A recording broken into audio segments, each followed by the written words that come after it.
Hello friends. Did you know nearly 80% of those who watch my videos aren't subscribed? If you enjoy these stories, please hit that subscribe button and leave a like. It really helps. Thank you for being here. By the way, where are you watching from? Let me know in the comments. The Texas Panhandle stretched out flat and dark under a sky so thick with stars it looked like someone had spilled salt across black velvet.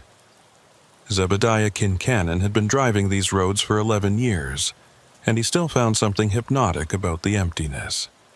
Highway 287 cut through country where towns were 30 miles apart, and the only lights came from oil derricks blinking red in the distance. Most drivers hated this stretch. Too lonely, they said. Too much time alone with your thoughts. Zeb never minded it. He had his CB radio for company, a thermos of coffee that his wife packed every trip, and the steady rhythm of 18 wheels rolling south toward Amarillo. Tonight, he was hauling irrigation equipment from Dumas, standard cargo on a route he could drive with his eyes closed. The kind of run that paid decent and let him get home before his daughter's soccer game on Saturday. It was just past midnight when he saw the portable way station signs. They popped up in his headlights about 2 miles before the checkpoint itself. Those familiar orange diamonds with black lettering that every trucker knows by heart. All commercial vehicles must stop. He eased off the accelerator and started downshifting, letting the engine brake do most of the work. His rig settled into that familiar rumble as he rolled towards the lights. The way station was one of those temporary setups the state used when they were doing enforcement sweeps. A couple of portable buildings, the scale platform itself, and enough floodlights to make the whole area look like a stage. Zeb could see 2 other trucks already pulled over to the side, drivers probably getting their paperwork checked. He rolled onto the scale and waited for the signal. The woman who came out of the office was middle-aged, wearing a high-visibility vest over a state employee jacket. She had a clipboard and that slightly bored expression that way station clerks always seem to develop after a few years on the job. Zeb rolled down his window and handed over his paperwork before she even asked. "Evening," he said. Zeb Kincannon, hauling irrigation equipment to Amarillo. She took the papers and glanced at them, then looked at the digital readout from the scale. Her expression shifted slightly, just enough that Zeb noticed. She looked at the readout again, then back at his paperwork. "Your bill of lading says you're at 42,000 pounds, she said. Scales reading 43.8. Zeb frowned. That was more than a minor discrepancy. That can't be right. I watched them load it myself. Weighed it at the shipper before I left. "Well, the scale doesn't lie," she said, but she didn't sound entirely convinced herself. "Pull over to Bay 3 and we'll have you cross the scale again.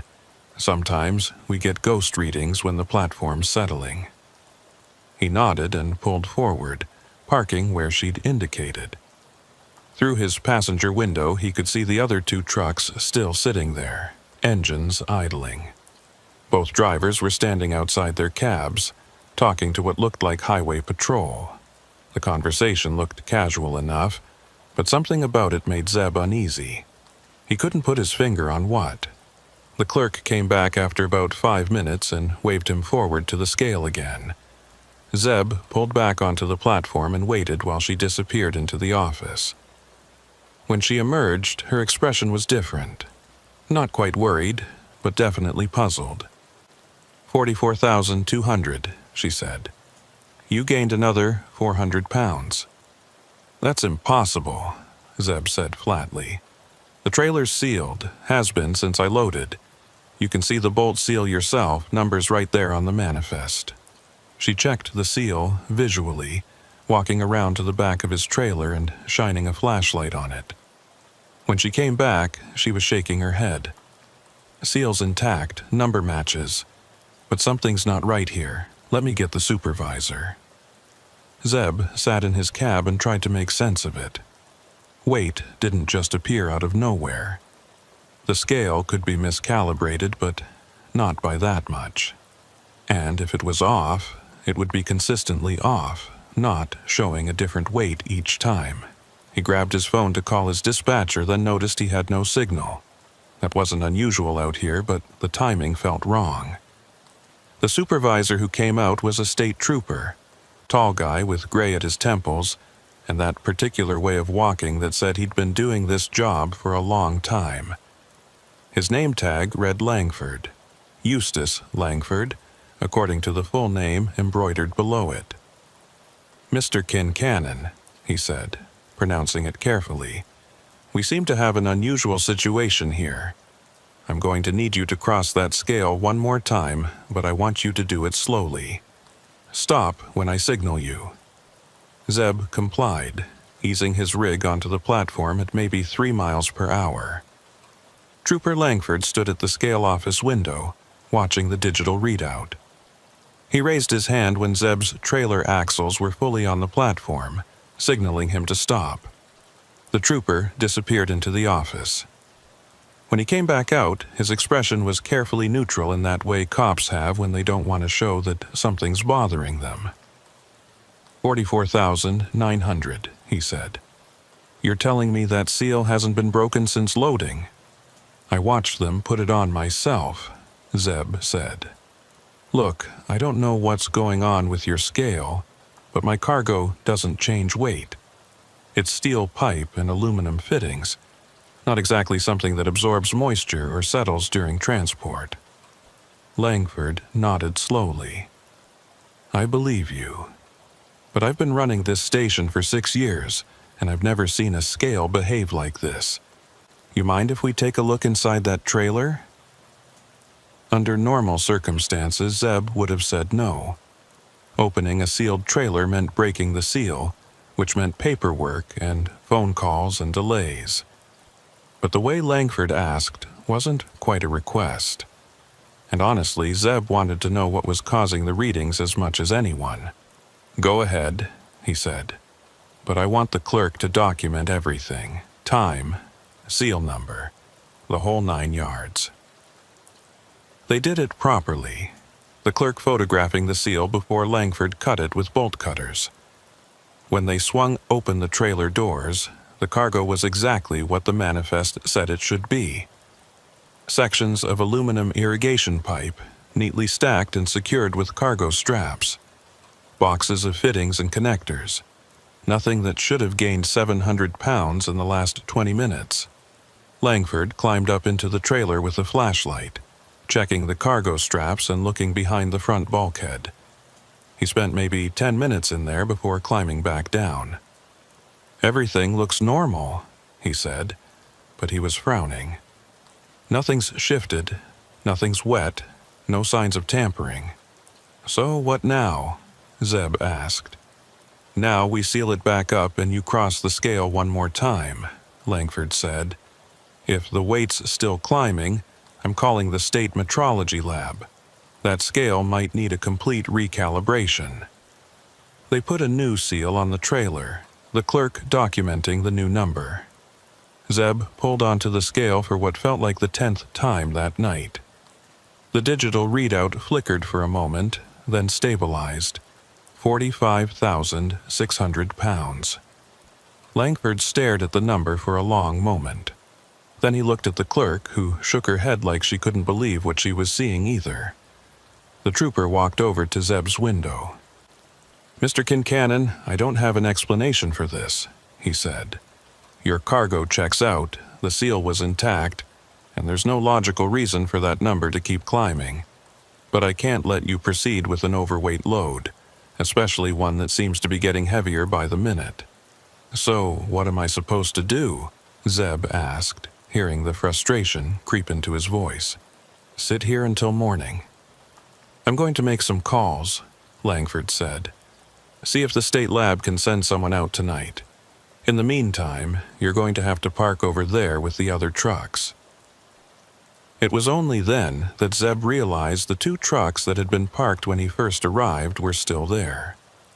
Both drivers were standing outside in the cold, smoking cigarettes and looking just as confused and frustrated as Zeb felt. He pulled over and parked next to them, shutting down his engine but leaving the running lights on.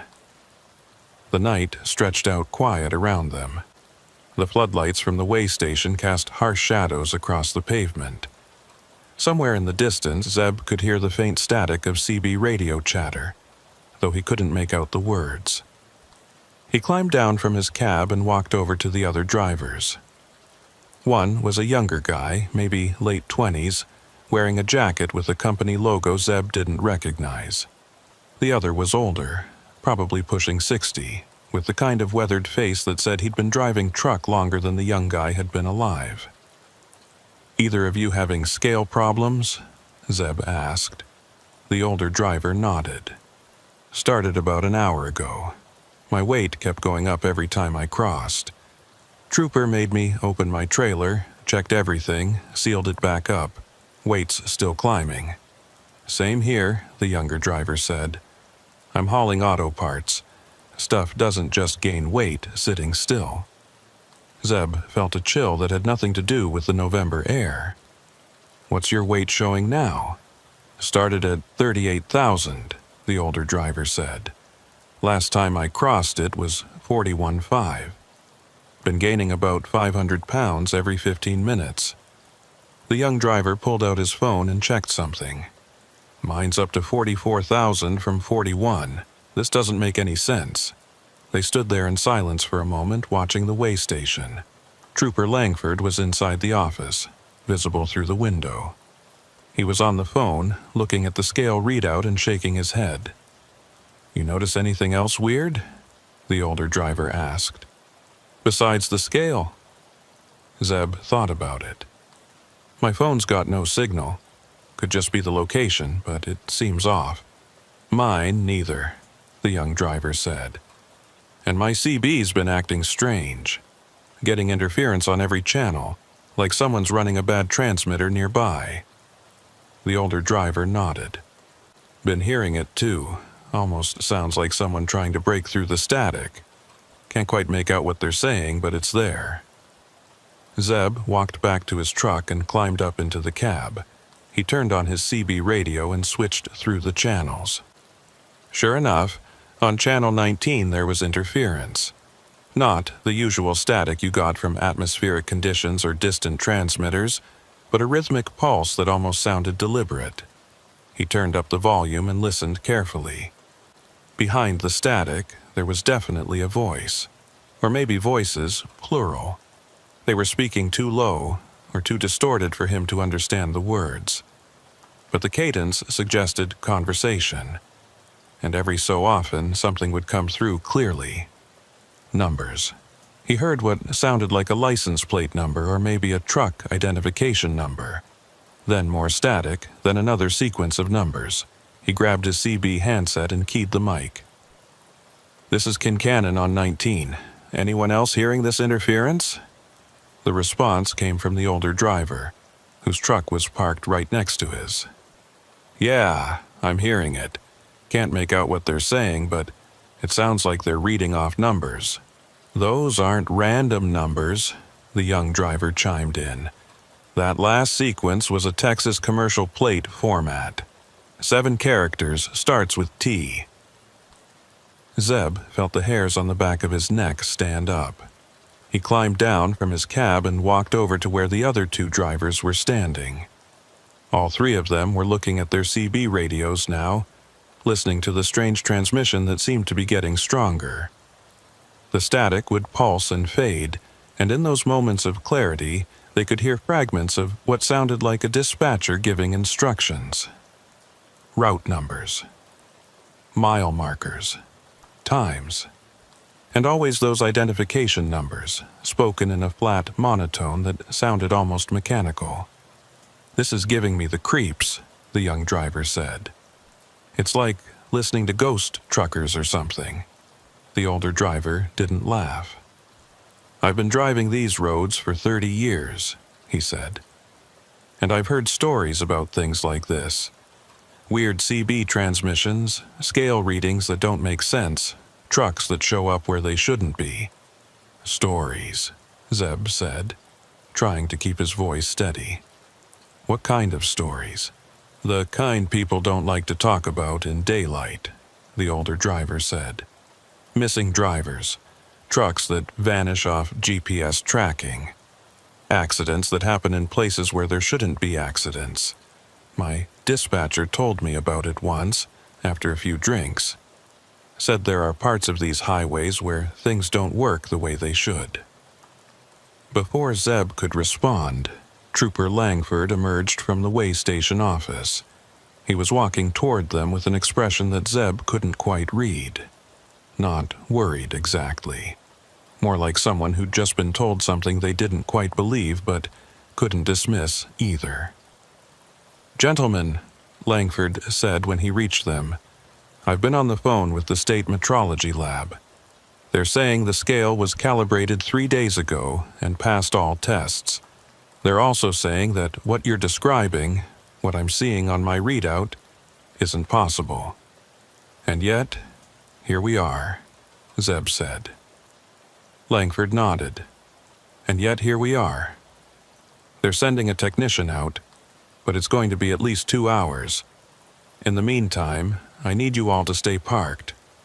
Don't attempt to leave the station. Don't cross the scale again. Just sit tight." "What about the CB interference?" the older driver asked. "You hearing that?" The trooper's expression shifted slightly. "What interference?" The 3 drivers exchanged glances. Langford hadn't heard it. Or maybe he was hearing it and didn't want to admit it. Either way, something was very wrong here, and it was getting worse.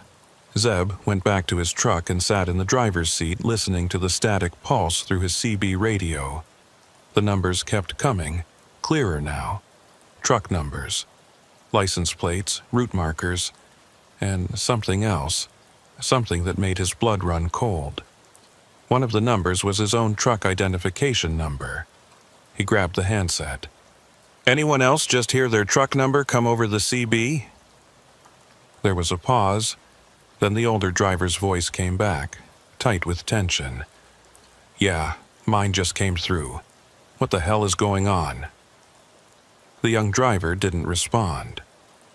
Zeb looked over at his truck and saw him standing outside, staring at something in the distance. Something beyond the lights of the way station, out in the darkness of the Panhandle night.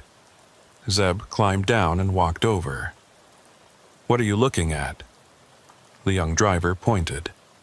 "Out there, on the highway. You see that?" Zeb looked where he was pointing. At first he saw nothing but darkness and the faint glow of distant oil derricks. Then he saw them. Lights. Red marker lights and running lights, the kind every commercial truck has. They were moving slowly down the highway coming from the north. "Convoy," Zeb said. "Probably 3 or 4 trucks. Watch them," the young driver said. "Just watch." Zeb watched. The lights were getting closer, moving at maybe 50 miles per hour. As they approached the way station area, Zeb expected them to slow down and pull in. The portable signs were lit up, impossible to miss, but the convoy didn't slow down. It rolled right past the station at the same steady speed, close enough that Zeb could see the shapes of the trucks themselves. They were older models, not antiques, but definitely not new. The kind of trucks you might have seen on these highways 10 or 15 years ago, before aerodynamics and fuel efficiency became the driving factors in truck design. And they were all the same. Same model, same color, same configuration, like someone had ordered a fleet and painted them all identical. "Those trucks didn't stop," the older driver said. He'd walked over to join them. "They're supposed to stop." "Maybe they didn't see the signs," Zeb offered, but he didn't believe it himself. "They saw them," the older driver said. "They just didn't care, or couldn't stop, or something." Trooper Langford had seen them too. He was standing outside the way station office now, looking at the highway where the lights were disappearing into the distance. He pulled out his radio and said something into it, too quiet for Zeb to hear. Then he walked over to where the 3 drivers were standing. "Did you get a good look at those trucks?" he asked. Older models, Zeb said. Looked like they were all identical, running in tight formation. You see any identification, company names, numbers? The three drivers shook their heads. Langford looked troubled. He was quiet for a moment, then seemed to make a decision. I'm going to level with you, he said, because I think you deserve to know what you're mixed up in here. Those trucks you just saw, they've been reported running this stretch of highway for the last 3 weeks. Always at night, always in the same formation, always heading south.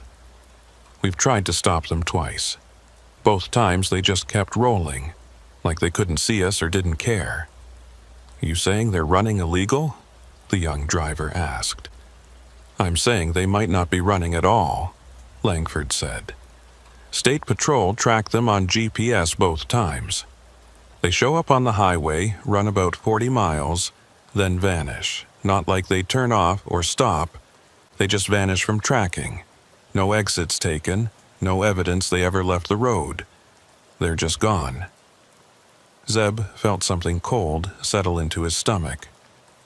What are you telling us? I'm telling you that something strange has been happening on this stretch of highway, Langford said. Scale anomalies, CB interference, trucks that show up where they shouldn't be. The state's been trying to figure it out, but so far nobody has any answers that make sense. So, what do we do? The older driver asked. For now, you wait like I said. The technician is coming to check the scale. When they're done, I'll cut you all loose and you can be on your way. But I need you to report anything else unusual you see or hear. Anything at all. Langford walked back toward the office, leaving the three drivers standing in the cold November air. The CB static continued its rhythmic pulse, and somewhere in the distance, Zeb thought he could still see lights moving on the highway.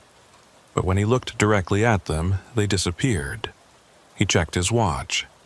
It was 1:30 in the morning, and something told him this was going to be a very long night. The technician from the state metrology lab arrived at 3:15 in the morning, driving a white van with official state markings. She was a woman in her 40s, carrying a metal case full of diagnostic equipment and wearing an expression that said she'd been woken up for this. Her name badge read Pearline Harbaugh, and she went straight to work without much conversation. Zeb watched from his cab as she set up her equipment around the scale platform. The other two drivers had retreated to their trucks as well, trying to get some rest while they waited. The CB static continued its rhythmic pulse, and occasionally Zeb would hear those fragments of voice breaking through. More numbers. More route markers. Always that same flat monotone that made his skin crawl. Harbaugh spent about 40 minutes running diagnostics on the scale, checking calibration weights and examining the load cells underneath the platform. Zeb could see her frowning at her laptop screen, shaking her head like the numbers weren't making sense. Finally, she walked over to Trooper Langford's office, and they had a conversation that lasted maybe 10 minutes. Through the window, Zeb could see both of them looking at the laptop, then looking at the scale, then back at the laptop. When Harbaugh came out, she walked directly to Zeb's truck. He rolled down his window. "Mr. Kincannon," she said, "I need you to cross the scale one more time. But this time, I want you to do exactly what I say.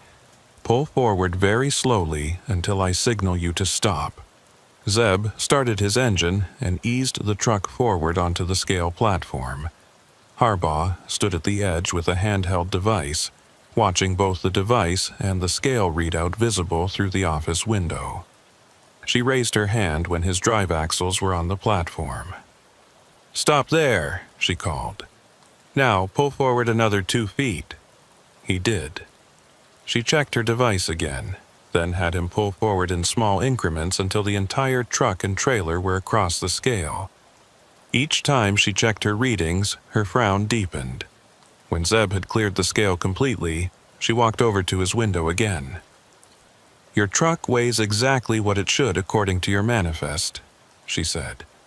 42,000 pounds, give or take 50 pounds for fuel consumption. So, the scale's working right? Zeb asked. The scale's working perfectly, Harbaugh said. That's the problem. When you were sitting still on the platform earlier, the weight was climbing. But now that we're doing controlled passes with my calibrated equipment monitoring everything, the weight is normal. Whatever was causing the anomaly, it's not happening now. That doesn't make any sense, Zeb said. No, it doesn't, Harbaugh agreed. But I can't find anything wrong with the scale. The load cells are calibrated. The electronics are functioning normally, and there's no interference from external sources that I can detect. Whatever you experienced earlier, I can't reproduce it. She walked back to her van and started packing up her equipment. Trooper Langford came over to talk to the three drivers, who'd all gathered outside their trucks now that it looked like they might finally be released. The scale checks out, Langford said. Mrs. Harbaugh can't find anything wrong with it. So, officially, you're all cleared to proceed. But I'm going to ask you to do something for me. If you experience any other unusual phenomena on your route tonight, I want you to report it. Call the State Patrol Dispatch, tell them what you saw, and mention my name. You think something else is going to happen? The older driver asked. Langford was quiet for a moment. I think whatever's going on out here isn't finished yet, and I think you three ended up in the middle of it for a reason. What reason? Zeb asked. If I knew that, I'd probably sleep better, Langford said. Just stay alert and watch out for those trucks we saw earlier. If you see them again, don't try to follow them. Don't try to contact them on CB. Just note the time and location and keep driving. The three drivers exchanged glances. Nobody wanted to say out loud what they were all thinking, which was that this whole situation felt wrong in ways that went beyond malfunctioning equipment or atmospheric interference. Zeb climbed back into his cab and prepared to get back on the road. It was almost 4 a.m. now, and he'd lost nearly 4 hours sitting at this way station. He'd have to push hard to make his delivery window in Amarillo, but at least he was moving again. He keyed his CB to channel 19 and heard the static immediately. It was stronger now, more insistent, and beneath it, that voice was still broadcasting numbers. He pulled onto Highway 287 and headed south, watching his mirrors as the lights of the way station disappeared behind him. The other 2 trucks pulled out at the same time, the older driver taking the lead about a quarter-mile ahead, the younger driver falling in behind Zeb. They formed an impromptu convoy, none of them wanting to be completely alone on this stretch of highway after what they'd experienced. The road was empty at this hour. Just the 3 of them rolling through the darkness. The stars were still thick overhead, and the landscape was nothing but black shapes against slightly less black sky. Zeb kept his speed steady at 65, watching his fuel gauge and his mirrors in equal measure. About 20 miles south of the way station, the CB crackled to life with the older driver's voice. "You boys seeing what I'm seeing up ahead?" Zeb looked through his windshield. In the distance, maybe 2 miles ahead, there were lights. Red marker lights and running lights, moving at about the same speed they were. The convoy they'd seen earlier, or one just like it. "I see them," Zeb said into his CB. "Looks like 5 or 6 trucks running together. Same ones that passed the way station," the younger driver added. "Has to be. Can't be that many identical trucks running this route at night." They closed the distance slowly, their convoy of 3 catching up to the convoy ahead. As they got closer, Zeb could make out more details. The trucks were definitely older models, probably 15 or 20 years old. They were running without any company markings that he could see, just plain dark paint that looked black or maybe dark blue in the starlight. All identical, all maintaining exactly the same speed and spacing. "This is making me nervous," the younger driver said over the CB. Should we pass them or hang back? Hang back, the older driver said. Remember what the trooper said. Just observe and report. But they didn't have to make that decision, because the convoy ahead suddenly accelerated. Not gradually, but all at once, like they'd all hit their accelerators at the exact same moment. Within seconds, they'd pulled away, their lights growing distant. Did you see that? Zeb said into his CB. They all sped up at exactly the same time. Like they were coordinated, the older driver said. Or like they're all being controlled by the same person. Or like they're not being controlled by people at all, the younger driver added, his voice tight with tension.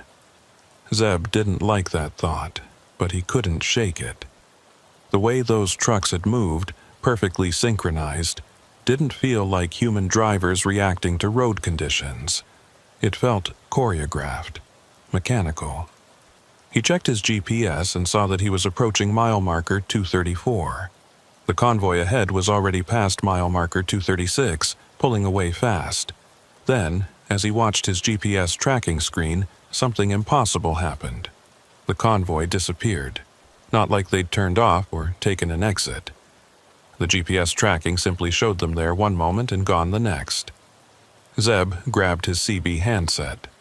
Did you see that? On GPS, they just vanished. I saw it, the older driver confirmed. They were there, then they weren't. No exits, no turnoffs, just gone. This is exactly what the trooper was talking about, the younger driver said. They vanish from tracking. How is that even possible? Zeb's mind was racing through possibilities. GPS interference could cause tracking to drop out, but all three of them would have to lose signal at exactly the same moment.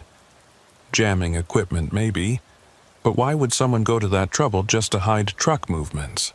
Unless they were hauling something that needed to stay completely off the grid. I'm pulling over, the older driver announced. Something's not right and I want to check my equipment. Zeb saw the older driver's brake lights come on, and he pulled over onto the shoulder behind him. The younger driver did the same. All three trucks sat there idling on the side of Highway 287, surrounded by empty darkness. The older driver climbed down from his cab and walked back toward Zeb's truck. In his hand, he was carrying something, but Zeb couldn't make out what it was until the older driver got closer. It was a small GPS unit, one of the handheld types that outdoorsmen use. I keep this as backup, the older driver said. It's not connected to any network, just pulls satellite signals directly. Look at this. He showed Zeb the screen. The GPS was showing their current location accurately, displaying Highway 287 and the surrounding terrain. But there was something else on the screen, a dotted line that ran parallel to the highway for about 40 miles, starting around mile marker 225 and ending near mile marker 265. What is that? Zeb asked. That's the thing, the older driver said. This GPS has a feature that shows historical routes, places where it's recorded movement before. I've been driving this highway for years, and I've never seen that dotted line. But it showed up on my screen about 2 hours ago, right around the time we got to the way station. The younger driver had joined them now, and he was looking at the GPS too. That's not on the normal mapping data. It's like a ghost route or something. Or something, the older driver agreed. I think those trucks we've been seeing are running on that route, whatever it is. Zeb felt that cold sensation in his gut again. You're saying there's another road out there? One that doesn't show up on regular maps? I'm saying something's out there, the older driver said. Whether it's a road or something else, I don't know. But those trucks are following it. They stood there for a moment, 3 truckers on the side of a dark highway, trying to make sense of something that defied rational explanation. The CB static continued its pulse from inside Zeb's truck, and he could hear fragments of that voice still broadcasting numbers. "I want to check something," Zeb said. He climbed back into his cab and grabbed his CB handset, switching through channels until he found one that was relatively clear of static. Then he keyed the mic. "This is Kincannon calling any southbound traffic on 287. Anyone out there hearing me?" Silence. He tried again on a different channel. Still nothing. The highway felt completely empty except for the three of them. Then, on channel 19, a voice came through. Not the flat monotone they'd been hearing in the static, but an actual human voice, male, older, with a Texas accent. "This is southbound on 287, the voice said. "Go ahead, Kincannon."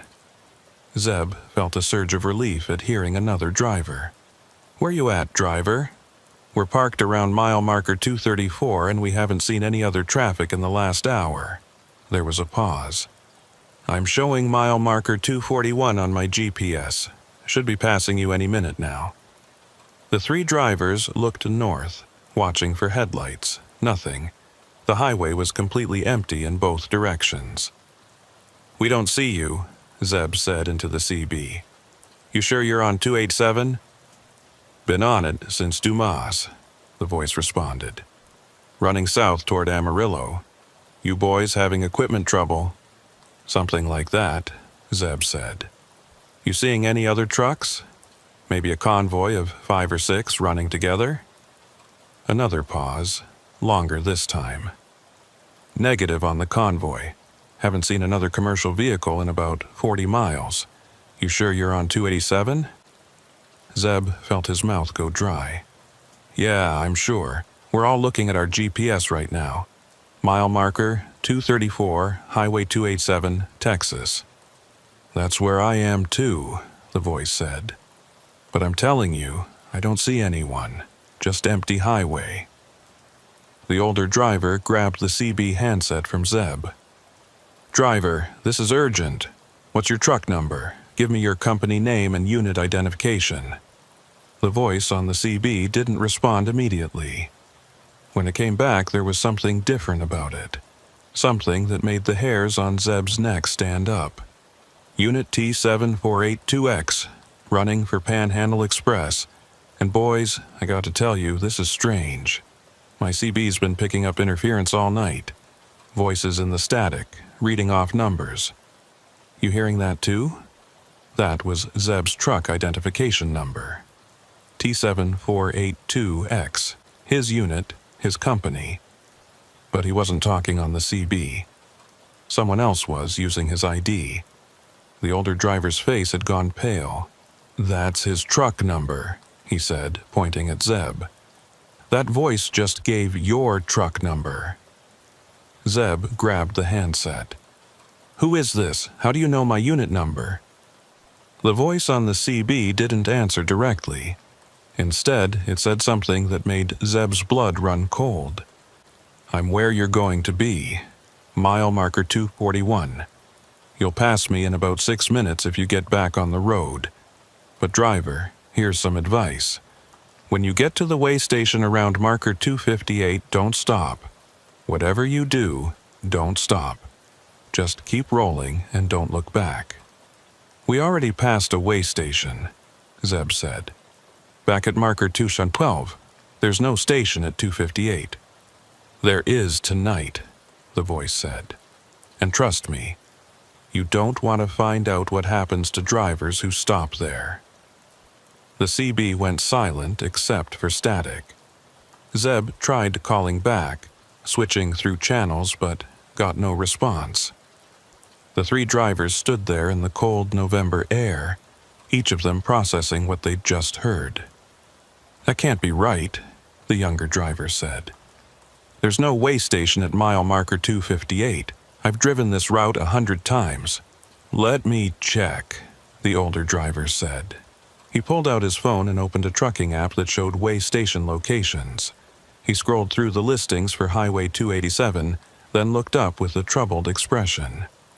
"There's no permanent way station at 258, but there could be a portable one, like the one we just left." The voice said, "Don't stop," Zeb said. Why would someone warn us not to stop at a way station? Because maybe it's not really a way station, the older driver said quietly. Maybe it's something else, something that looks like a way station. They let that thought hang in the air for a moment. Zeb's mind was working through possibilities, each one more disturbing than the last. Cargo thieves setting up fake way stations to stop trucks. That happened sometimes, though usually on more remote roads.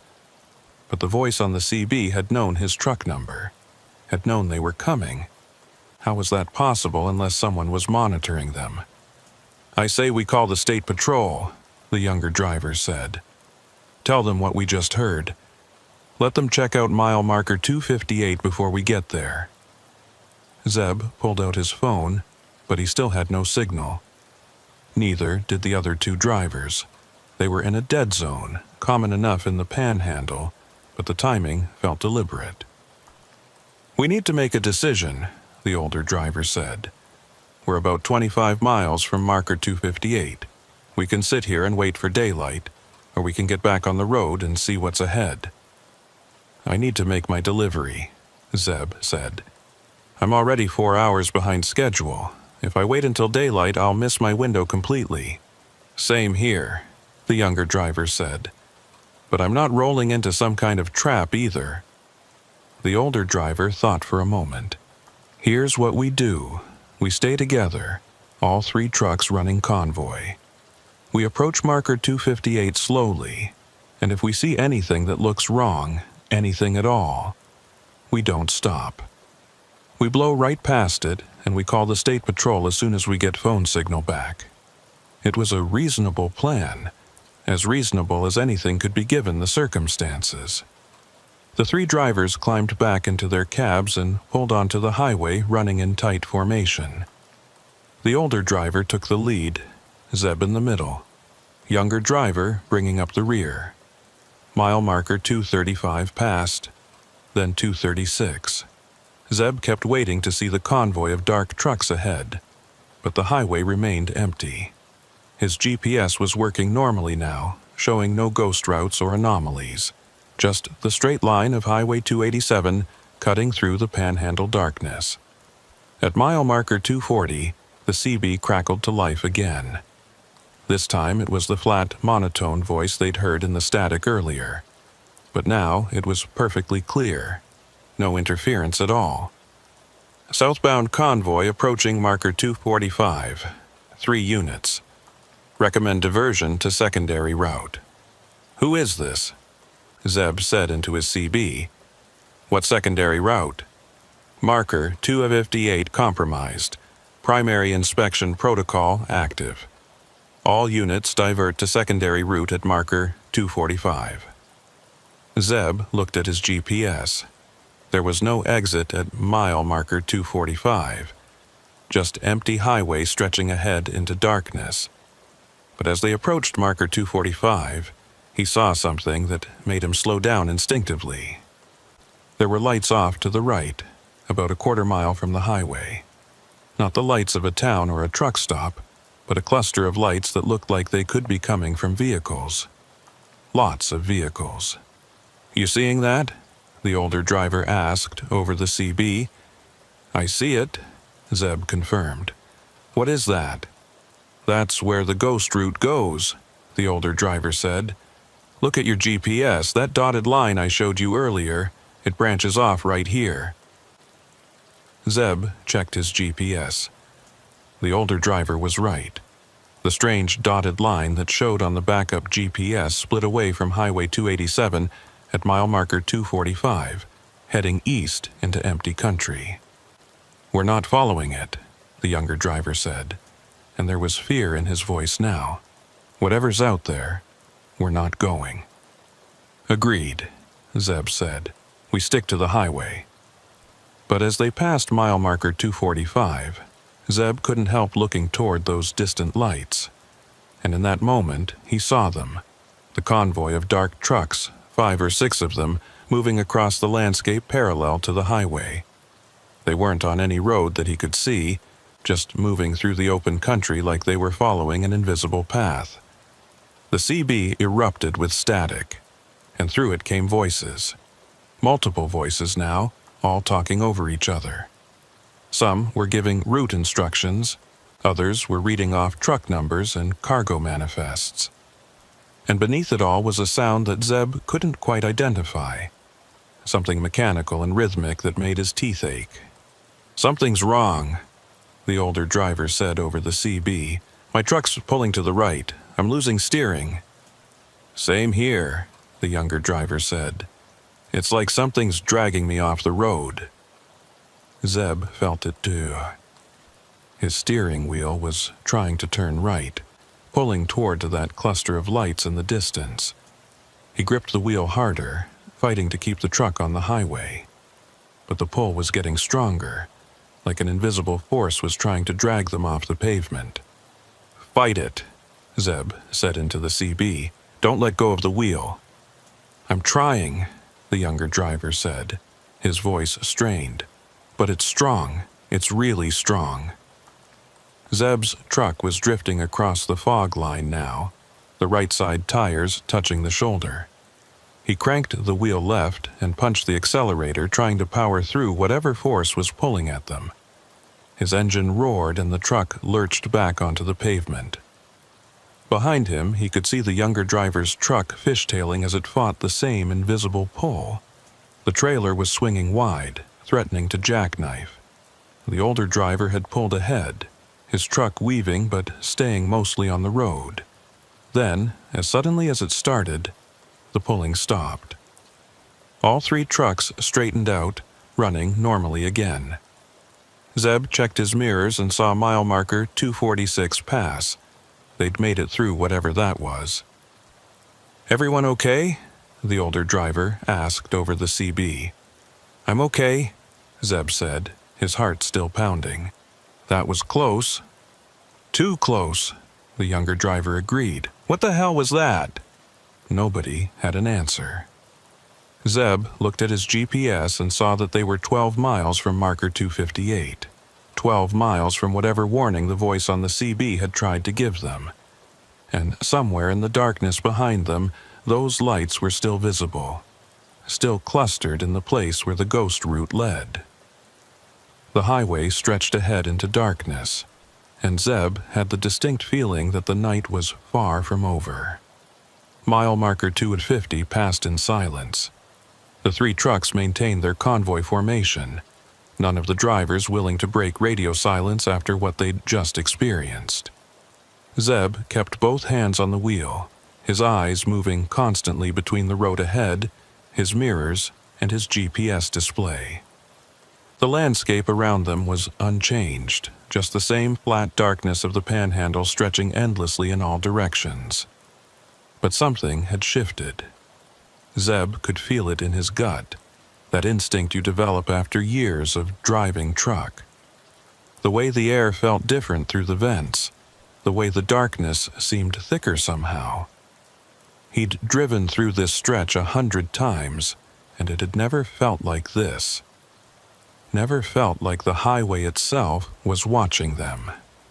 At mile marker 252, the older driver broke the silence. "My fuel gauge just dropped a quarter tank. That's not possible. I filled up in Dumas before we started." Zeb checked his own gauge. He'd had 3/4 of a tank when they left the way station. Now it was reading just over half. "Mine too. Lost about 1/8 of a tank in the last 10 minutes. "Same here," the younger driver confirmed. "Either we all sprung leaks at the same time or something's wrong with our gauges. Or we've been driving longer than we think," the older driver said. "Check your clocks." Zeb looked at his dashboard clock. It read 4:37. He pulled out his phone to compare, but the screen was dead, despite showing a full battery before. He tried his watch instead. 4:52. 15 minutes difference between his truck clock and his wristwatch. "My clocks don't match," Zeb said into the CB. "Dashboard says 4:37, watch says 4:52. Dashboard says 4:39. the older driver reported. "My watch says 5:01. We're losing time somewhere." The younger driver's voice came back tight with barely controlled panic. "Guys, my odometer. Look at your odometers." Zeb checked. When he'd left the way station at mile marker 212, his trip odometer had read 3,847 miles. Now it read 3,891. He'd driven 44 miles. But according to the highway markers they'd passed, they were at mile marker 252. That was only 40 miles from the way station. "I'm showing 4 extra miles," Zeb said. "Miles that don't exist on the highway." "6 extra for me," the older driver said. "Where did we drive those miles?" Nobody wanted to answer that question. The implication was too disturbing. They'd somehow driven miles that didn't correspond to any actual distance on Highway 287, miles that existed somewhere else, on some other road that shouldn't be there. Ahead, in the darkness, Zeb saw lights. Not the distant cluster they'd seen at mile marker 245, but lights directly on the highway. Bright floodlights, the kind used at construction sites or inspection stations, the kind used at way stations. "That's it," the younger driver said.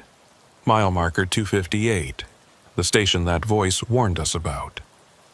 As they got closer, Zeb could make out more details. It looked exactly like the portable way station they'd stopped at earlier. Same type of buildings, same configuration of lights and scale platform. Even the signs looked identical. All commercial vehicles must stop. "What do we do?" the younger driver asked. The older driver's voice was steady but grim. "We blow past it, like we agreed. Don't slow down, don't stop, don't even look at it too hard. Just keep rolling." Zeb's speedometer read 65. He kept his foot steady on the accelerator as the way station approached. In his peripheral vision, he could see figures moving around the buildings, people wearing what looked like high-visibility vests. Everything appeared normal, just like a regular DOT operation. Except for one thing. The scale platform itself was glowing. Not reflecting the floodlights, but actually glowing with a faint greenish light that seemed to come from within the metal itself. And as they got closer, Zeb could see that the figures moving around weren't quite moving right. Their movements were too smooth, too synchronized, like puppets being controlled by the same strings. "Don't look at them," the older driver said sharply. "Eyes on the road. Just drive." The lead truck, the older driver's rig, passed the way station without slowing. Zeb followed, his heart hammering as he rolled past the entrance ramp. In his mirror, he could see the figures turn to watch them pass, their movements perfectly synchronized. All of them turned at exactly the same moment, their heads tracking the trucks with mechanical precision. The younger driver came through last, and Zeb heard him gasp over the CB. "Did you see their faces? They didn't have faces, just blank skin where faces should be." "Keep driving," the older driver commanded. "Don't think about it, just drive." But Zeb had seen it too. In that brief moment when the floodlights hit the figures at the right angle, he'd seen what the younger driver was talking about. Smooth expanses of skin with no features, no eyes or mouths or noses. Just blank surfaces that somehow still seemed to be watching them. Behind them, the way station was receding into the distance. But something was wrong. Zeb checked his mirrors and saw that the lights weren't fading the way they should. Instead, they were staying bright, maintaining the same intensity even as the distance grew. And the figures were still visible, still turning to watch them, even though they should have been too far away to see clearly. "It's following us," the younger driver said, his voice breaking. "The lights are following us." Zeb checked his mirror again. The younger driver was right. The glow from the way station was somehow tracking them, staying visible in their mirrors like a spotlight that refused to let them go. And beneath the glow, Zeb could see movement. Vehicles pulling out onto the highway behind them. "We've got company," Zeb said into his CB. "Multiple vehicles coming out of that station. Looks like 5 or 6 trucks." "The convoy," the older driver said. "It's them, the same trucks we've been seeing all night." The dark trucks accelerated hard, closing the distance between them and the 3-truck convoy with impossible speed. Within seconds, they'd cut the gap from half a mile to less than a quarter mile. Zeb could see them clearly now in his mirrors. Same older model trucks, same dark paint, same lack of any identifying marks. "They're coming up fast," the younger driver said. "Really fast, faster than any loaded truck should be able to move." Zeb pushed his accelerator down, feeling his Kenworth surge forward. The older driver and younger driver did the same. All 3 trucks running hard now. 70 miles per hour. 75. 80. Speeds that were dangerous with a full load on a dark highway, but the alternative was worse. The dark trucks matched their speed effortlessly, maintaining that quarter-mile gap. Not gaining, but not falling back either. Just keeping pace, like they were herding the 3 trucks toward something. "Where's the next town?" Zeb asked into his CB. "We need to get somewhere with people, with lights, with police." "Claude is about 15 miles ahead," the older driver said. "Small town, but there's a 24-hour truck stop. If we can make it there, we'll be okay." If we can make it there. The words hung in the air like a curse. Zeb checked his fuel gauge again and felt his stomach drop. Quarter tank. He'd lost another quarter tank in just the last few minutes. At this rate, he'd run dry before they reached Claude. "My fuel's dropping fast," he said into the CB. "Down to a quarter tank already." "Same here," the younger driver confirmed. "Something's draining our fuel. It's like the trucks are burning twice as much as they should." The older driver was quiet for a moment. When he spoke, his voice was different. Resigned, almost. "It's not our trucks. It's the road, or whatever we're on. It's pulling energy from us. Fuel, time, distance. Everything's wrong out here." Mile marker 260 flashed past, then 261.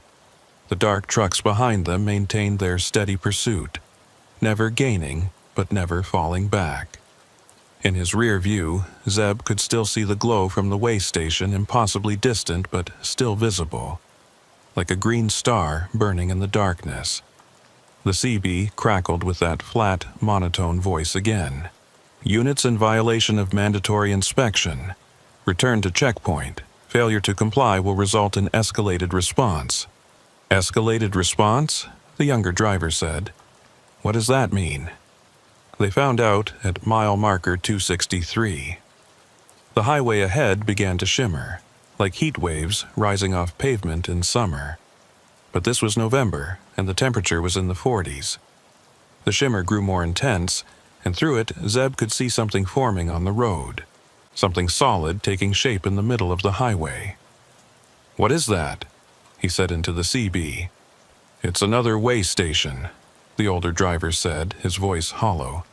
"It's the same one, mile marker 258, but we already passed it." The older driver was right. The portable way station was materializing directly in front of them. Same buildings, same glowing scale platform, same featureless figures moving around it. But they were at mile marker 263, 5 miles past where the station should be. "It can't be the same station," the younger driver protested. "We left it behind. We passed it." "Brake!" the older driver shouted. "Everyone brake now!" All 3 trucks hit their brakes simultaneously, air brakes hissing as they fought to slow down. But the momentum of 80,000 pounds moving at 80 miles per hour doesn't stop quickly. They were going to hit the station, or drive right through it, or something. Zeb gripped the wheel and braced himself for impact. The way station rushed toward him, growing larger in his windshield. He could see every detail now. The portable buildings, the scale platform with its sickly green glow, the figures with their blank faces turning to watch his approach. Then, at the last possible second, the station disappeared. Not gradually, but instantly, like someone had flipped a switch. One moment it was there, solid and real and terrifying. The next moment there was nothing but empty highway stretching ahead into darkness. Zeb's truck shot through the space where the station had been, his tires finding normal pavement. Behind him, the other two trucks did the same. All three of them rolling through empty air where the station had been seconds before. "What just happened?" the younger driver gasped. "It wasn't real," Zeb said, but he didn't believe his own words. It had felt real, had looked real, but somehow it had vanished like it had never existed. "Or it was real but not solid," the older driver said. "Like a projection, or a memory of a place that used to be here." Mile marker 265. Zeb's fuel gauge was dropping into the red zone now, the warning light glowing on his dashboard. He had maybe 10 miles left before his tanks ran dry. Claude was still 10 miles ahead. They were cutting it dangerously close. Behind them, the dark trucks had closed the gap. They were less than 100 yards back now, close enough that Zeb could see more details. The trucks looked old but pristine, like they'd just rolled off a factory line decades ago. No road dust, no wear marks, no signs of actual use. And in the driver's seats, Zeb could see figures. But like the figures at the way station, they were wrong. Too still, too rigid, sitting at angles that human bodies shouldn't be able to maintain. "They're not people," Zeb said into his CB. "The drivers in those trucks, they're not human." "I know," the older driver said quietly. "I figured that out about 20 miles ago. Whatever's driving those trucks, it's the same thing that was running that way station, the same thing that's been broadcasting on our CB all night." "Then what is it?" the younger driver demanded. "What are we running from?" Nobody had an answer. The question hung in the air as mile marker 266 passed, then 267. Claude should be visible by now, at least the glow of lights on the horizon. But there was nothing ahead except darkness. Zeb checked his GPS. According to the map, Claude was right ahead, less than 5 miles away. But when he looked through his windshield, there was no town. No lights, no buildings, nothing. Just empty highway disappearing into black. "The town's not there," he said into the CB. "GPS says we should be seeing Claude by now, but there's nothing." "It's there," the older driver said. "We're just not seeing it, or we can't see it, like we're on a different layer of reality or something." "That doesn't make sense," the younger driver said. "None of this makes sense," the older driver shot back. "But we're living it anyway. Eyes open, people. We're getting close to something." Mile marker 270. The fuel warning light in Zeb's truck was beeping now, a steady pulse that matched his racing heartbeat. His gauge read 1/16 of a tank, maybe 5 miles left if he was lucky, and still no sign of Claude ahead. The dark trucks behind them suddenly accelerated, closing the final gap in seconds. They pulled alongside the convoy, 2 trucks on each side, boxing them in. Zeb could see the driver of the truck running parallel to him, if driver was the right word. It was a human shape, but wrong in ways that made his eyes hurt to look at directly. Proportions that didn't quite work, movements that were too smooth, an overall wrongness that his brain couldn't quite process. The figure turned its head to look at him. Where its face should have been was that same blank expanse of skin, featureless and terrible. But somehow Zeb knew it was looking at him, studying him, measuring him for something. Then it pointed ahead. Zeb followed the gesture and saw lights finally appearing on the horizon. But they weren't the scattered lights of a small town. They were too organized, too geometric, and they were the same sickly green as the way station's scale platform. "That's not Claude," the older driver said. "That's something else." As they got closer, the lights resolved into a structure. It was enormous, stretching across the entire width of the highway and extending far to either side. It looked like a way station, but scaled up to impossible size.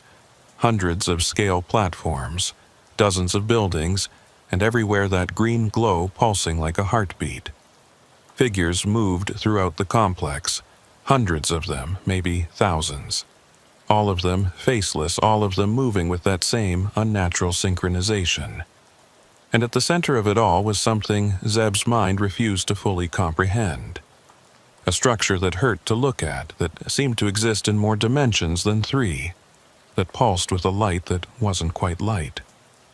"We can't go in there," the younger driver said, and he was crying now. "We can't. If we go in there, we're never coming out." The dark trucks tightened their formation, forcing the convoy toward the entrance. The steering wheels in all 3 trucks tried to turn right, pulled by that same invisible force they'd felt at mile marker 245. But this time it was stronger, much stronger, almost impossible to resist. Zeb fought the wheel with everything he had, his arms straining, his teeth gritted. Beside him, the faceless figure in the dark truck pointed at the complex again, more insistent this time. And Zeb realized with horror that the figure was trying to help them, trying to guide them not into the complex, but through it. "Follow them," he shouted into the CB. "The dark trucks. They're showing us the way. Trust me." The older driver understood immediately.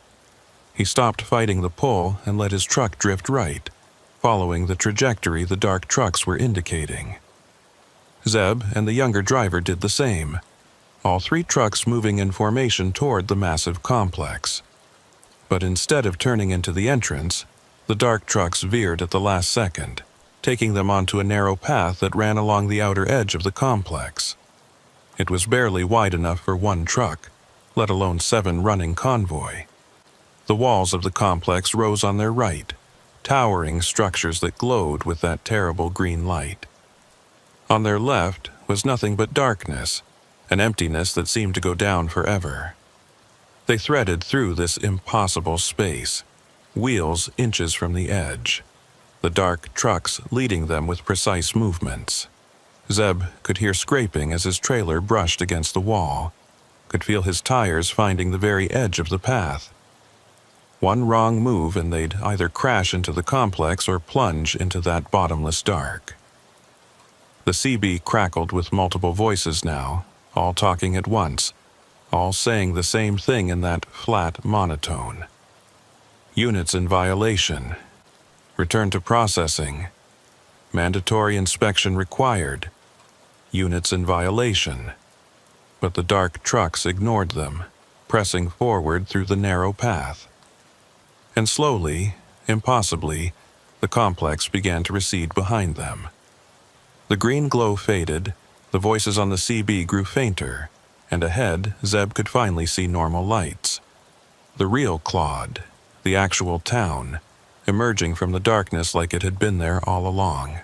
The dark trucks accelerated one final time, pulling ahead of the convoy and disappearing into the night. Within seconds they were gone, leaving the 3 trucks rolling alone toward the lights of Claude. Zeb's fuel gauge was reading empty now, his engine starting to sputter. But the truck stop was right there, less than a mile ahead. He could see the familiar logos, the normal lights, the real world coming back into focus. They pulled into the truck stop on fumes, all 3 trucks rolling to a stop at the fuel islands. Zeb shut off his engine and sat there, hands shaking, trying to process what they'd just survived. Through his windshield he could see the other 2 drivers climbing down from their cabs, looking as shattered as he felt. The truck stop was normal. blissfully, wonderfully normal. Other truckers fueling up, a clerk visible through the window, everything exactly as it should be. The parking lot was lit with ordinary sodium lights, not that terrible green glow. The CB was quiet except for normal traffic chatter. Zeb climbed down from his cab and walked toward the other drivers. They met in the space between the fuel pumps, 3 men who'd survived something they couldn't explain. "Did that really happen?" the younger driver asked. "Tell me we didn't just hallucinate all of that." "Check your fuel receipts," the older driver said. "Check your odometers and your clocks. If we hallucinated it, the numbers will match up." They compared notes. Zeb's trip odometer showed he'd driven 67 miles since leaving the way station at mile marker 212, but Claude was 58 miles from there. 9 miles that didn't exist on any map. His truck clock read 5:43, but his watch read 6:18. 35 minutes of lost time. And his fuel consumption showed he'd burned nearly a full tank, covering a distance that should have taken less than 3/4. The numbers didn't lie. Something had happened out there on Highway 287. Something that bent distance and time and reality itself. "The dark trucks saved us," Zeb said. "They let us through." "Why would they do that?" "Maybe they were drivers once," the older driver said quietly. "Maybe they got caught in whatever that was, and now they're trying to help others avoid the same fate. Or maybe there's something else entirely, something we're better off not understanding." They stood there for a moment, watching normal traffic move through the truck stop. Regular people living regular lives, completely unaware of what existed just 50 miles up Highway 287. "We need to report this," the younger driver said. "Call the state patrol, call DOT, call somebody." "And tell them what?" the older driver asked. "That we saw ghost trucks and phantom way stations. That we drove through dimensions. They'll think we're crazy or drunk or worse." "But other drivers could be out there right now," Zeb protested. "Going through what we just went through. We have to warn them." The older driver pulled out his phone and dialed a number.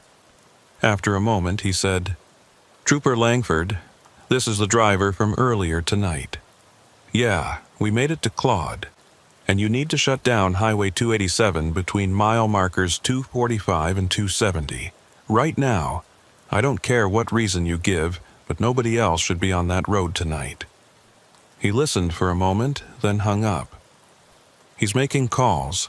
Whether anyone believes him or not, I don't know. But at least we tried." They filed their fuel receipts and paid for their diesel, each of them taking longer than usual, reluctant to get back on the road. Finally, as dawn started to lighten the eastern sky, they climbed back into their cabs. Zeb sat in his driver's seat and looked at his GPS. His route to Amarillo took him south on 287, the same highway they'd just escaped. But the daylight was coming now, and somehow that made it feel safer. Whatever had been out there in the dark, maybe it couldn't exist in sunlight.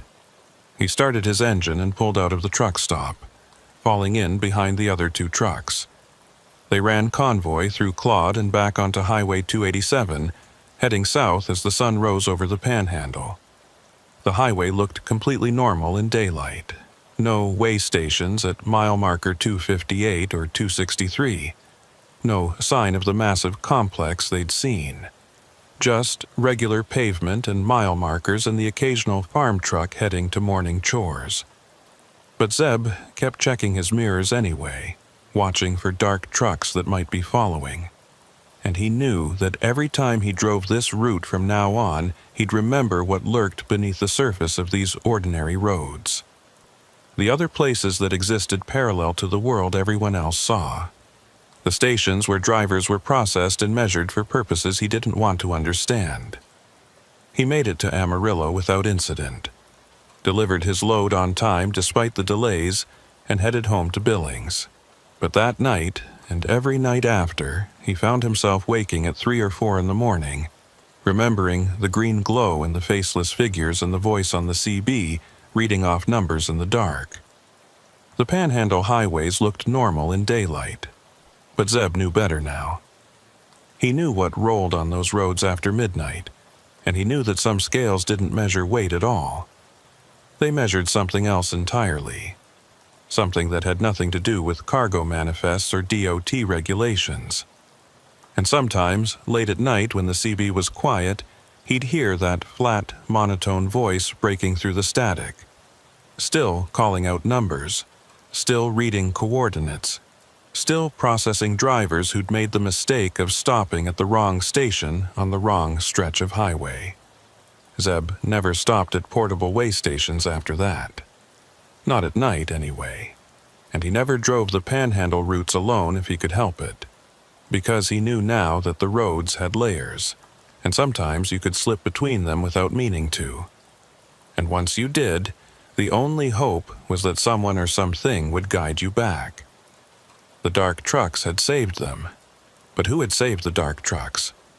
And how many drivers were still out there, lost between the layers, running roads that didn't exist on any map? Those were questions Zeb didn't want answered. Some mysteries were better left alone, especially when the alternative was understanding them. 3 weeks passed before Zeb drove Highway 287 again. He'd taken every alternate route he could find, added hours to his trips, burned extra fuel, anything to avoid that stretch of Panhandle Highway. But eventually the economics caught up with him. His dispatcher was getting frustrated with the delays and Zeb was losing money on every run. He couldn't avoid 287 forever. This time, he made sure to start early, planning his route so he'd pass through the problem area in full daylight. No midnight runs, no dark highways, no chance of slipping into whatever layer of reality they'd found that November night. He left Dumas at noon with a load of agricultural equipment bound for Amarillo, the same run he'd been making for years. The highway looked completely normal in the afternoon sun. Traffic was light but steady, a mix of commercial trucks and passenger vehicles moving at normal speeds. The landscape was the same as always, flat and open under a sky so blue it hurt to look at directly. Mile markers ticked past without incident. 212, where the first way station had been. Nothing there now but empty roadside. At mile marker 234, where they'd first pulled over and compared notes, Zeb slowed slightly and checked his mirrors out of habit. Just normal traffic behind him. No dark trucks, no convoys running in tight formation. His CB was tuned to channel 19, and all he heard was the usual chatter. Drivers complaining about construction, sharing weather reports, the normal soundtrack of life on the road. Mile marker 245 approached. Zeb found himself tensing, remembering the pull his steering wheel had felt, the way all 3 trucks had been dragged toward those distant lights. But in daylight there was nothing, just a stretch of highway like any other, with scrub brush and fence lines extending to the horizon. He passed 245 without incident. His fuel gauge read exactly what it should. His odometer was tracking properly, and his clocks all matched. Everything was normal, everything was fine, but Zeb couldn't shake the feeling that he was being watched. At mile marker 250, his CB crackled with static. Just a brief pulse, barely noticeable, but it made Zeb's hands tighten on the wheel. He switched channels, checking 19 through 12, but they were all clear. Normal traffic, normal conversations, nothing unusual. Then, on channel 7, he heard it. That flat, monotone voice, so faint he almost missed it beneath the static. Unit T7482X. Daytime routing detected. Protocol adjustment required. Zeb grabbed his handset. "Who is this? Identify yourself." No response. Just static, and beneath it, that rhythmic pulse he remembered from the night run. He switched back to channel 19 and keyed his mic again. This is Kincannon southbound on 287. Anyone else hearing interference on Channel 7? A woman's voice came back immediately, professional and slightly concerned. This is Pritchard hauling northbound. What kind of interference? Voice in the static, Zeb said. Reading off truck numbers. You hear anything like that? There was a pause. Negative. Channel 7's clear on my end. You might want to have your radio checked, driver. Could be a short in your antenna. Zeb thanked her and signed off, but he knew it wasn't his radio. He'd had the entire CB system checked after the incident 3 weeks ago. New antenna, new coax, new everything. The problem wasn't his equipment. Mile marker 258 appeared ahead. The place where the first Phantom way station had been. The one they'd been warned not to stop at. In daylight, it was just empty shoulder. No buildings, no scale platform, no glowing lights. Zeb passed it doing 65, eyes locked on the road ahead. His phone rang. The caller ID showed a number he didn't recognize, a 806 area code, Texas Panhandle. Against his better judgment, he answered it. Mr. Kincannon? The voice was elderly, male, with a West Texas drawl. This is Wallace Pritchard. I'm a retired state patrol supervisor. Eustace Langford gave me your number. Says you had an unusual experience on 287 about 3 weeks back. Zeb felt his pulse quicken. That's right. You calling to tell me I imagined it? No, sir, Pritchard said. I'm calling to tell you you're not the first, and you won't be the last. Mind if I ask you something? That night you had your trouble. You see any dark trucks? Older models, running in convoy? Yeah, Zeb said carefully. We saw them. They helped us, let us through. Pritchard was quiet for a moment. That's good. That's real good. Means they're still out there, still trying to help folks. I was worried they might have finally gotten caught. Caught by what? Zeb asked. What are those trucks? What's running them? That's complicated, Pritchard said. And most of it I can't prove. But I've been studying this for 30 years, ever since I first encountered it myself back in '93. You mind pulling over somewhere? This is going to take a minute to explain. Zeb saw a rest area coming up at mile marker 263.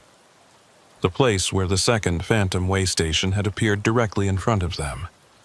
In daylight, it was just a standard rest stop, a few concrete picnic tables and a restroom building. He pulled in and parked, leaving his engine running. I'm stopped, he said into the phone. Go ahead. What you experienced that night, Pritchard began. It's been happening on these highways for decades, maybe longer. Nobody knows exactly when it started, but the oldest reports I've found go back to the 50s. Drivers encountering way stations that shouldn't be there. Trucks that appear and disappear. Roads that don't match up with maps. What causes it? Zeb asked. Best I can figure, it's some kind of overlap, Pritchard said. Like there's another version of these highways existing parallel to ours. And sometimes the two versions get too close together. When that happens, things bleed through. The Phantom stations, the dark trucks, all of it. But what's on the other side? Zeb asked. What are those stations for? Pritchard's voice got darker. Processing. That's the word I keep hearing from drivers who've gotten close enough to see. They're processing drivers, measuring them, categorizing them. For what purpose, I can't say. But the drivers who actually stop at those stations, who go through the inspection process, they don't come back. Or if they do, they're different. Changed. Zeb felt cold despite the afternoon heat.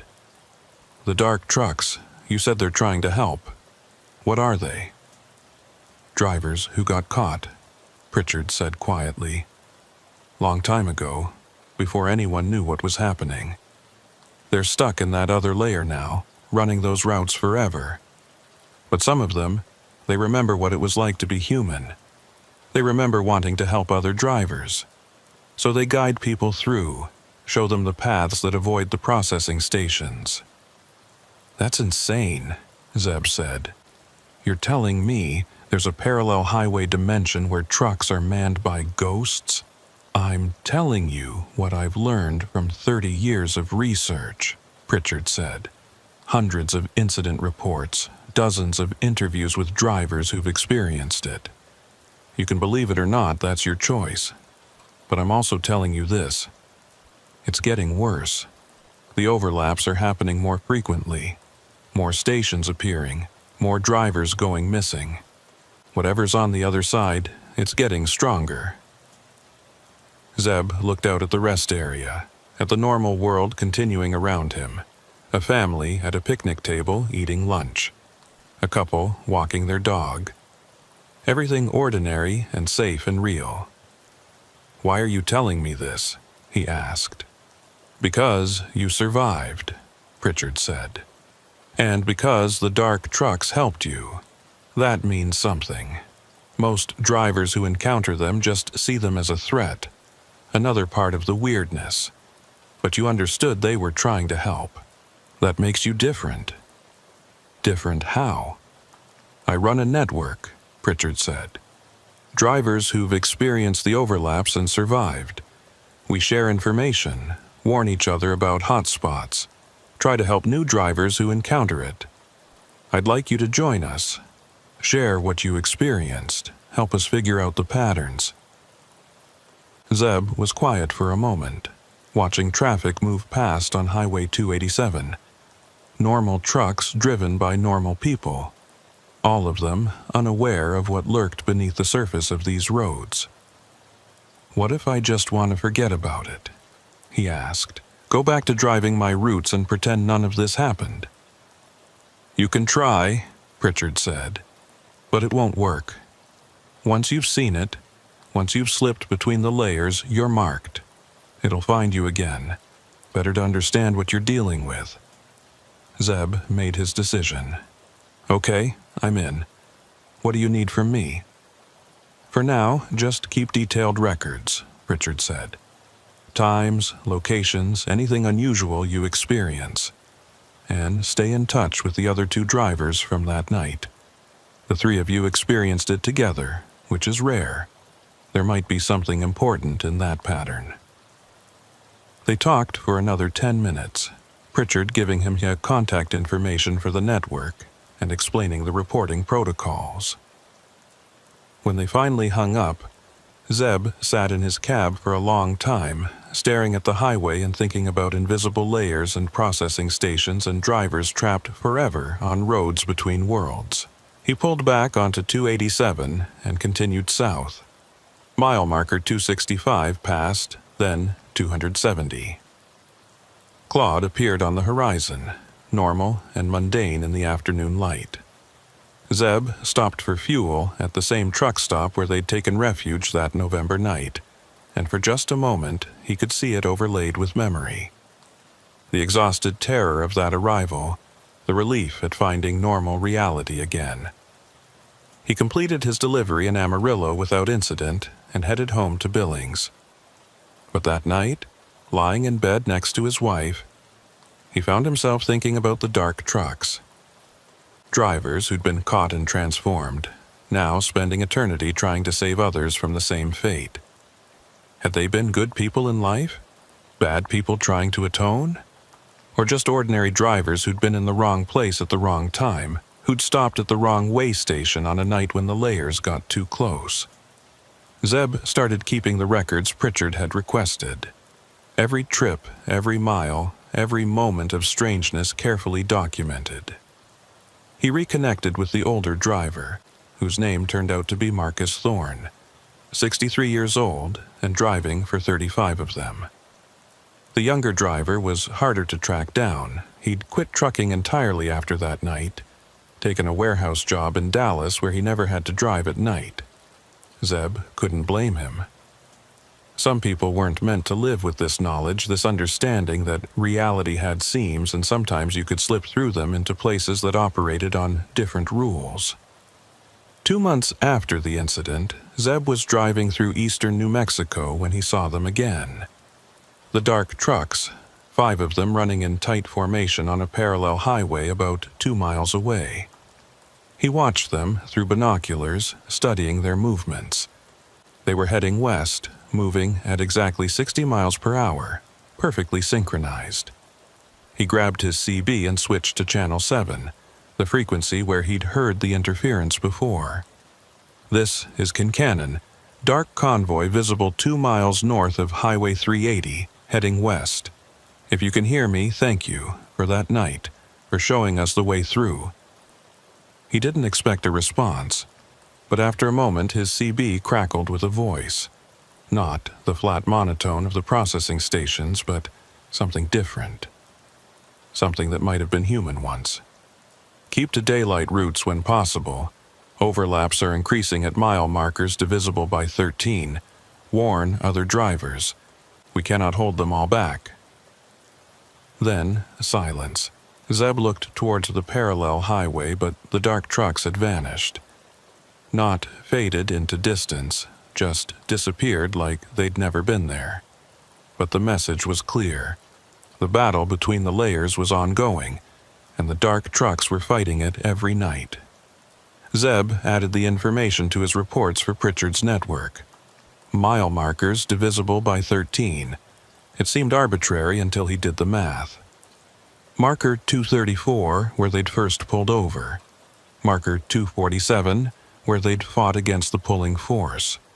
Marker 260 and 273, both places where they'd experienced anomalies.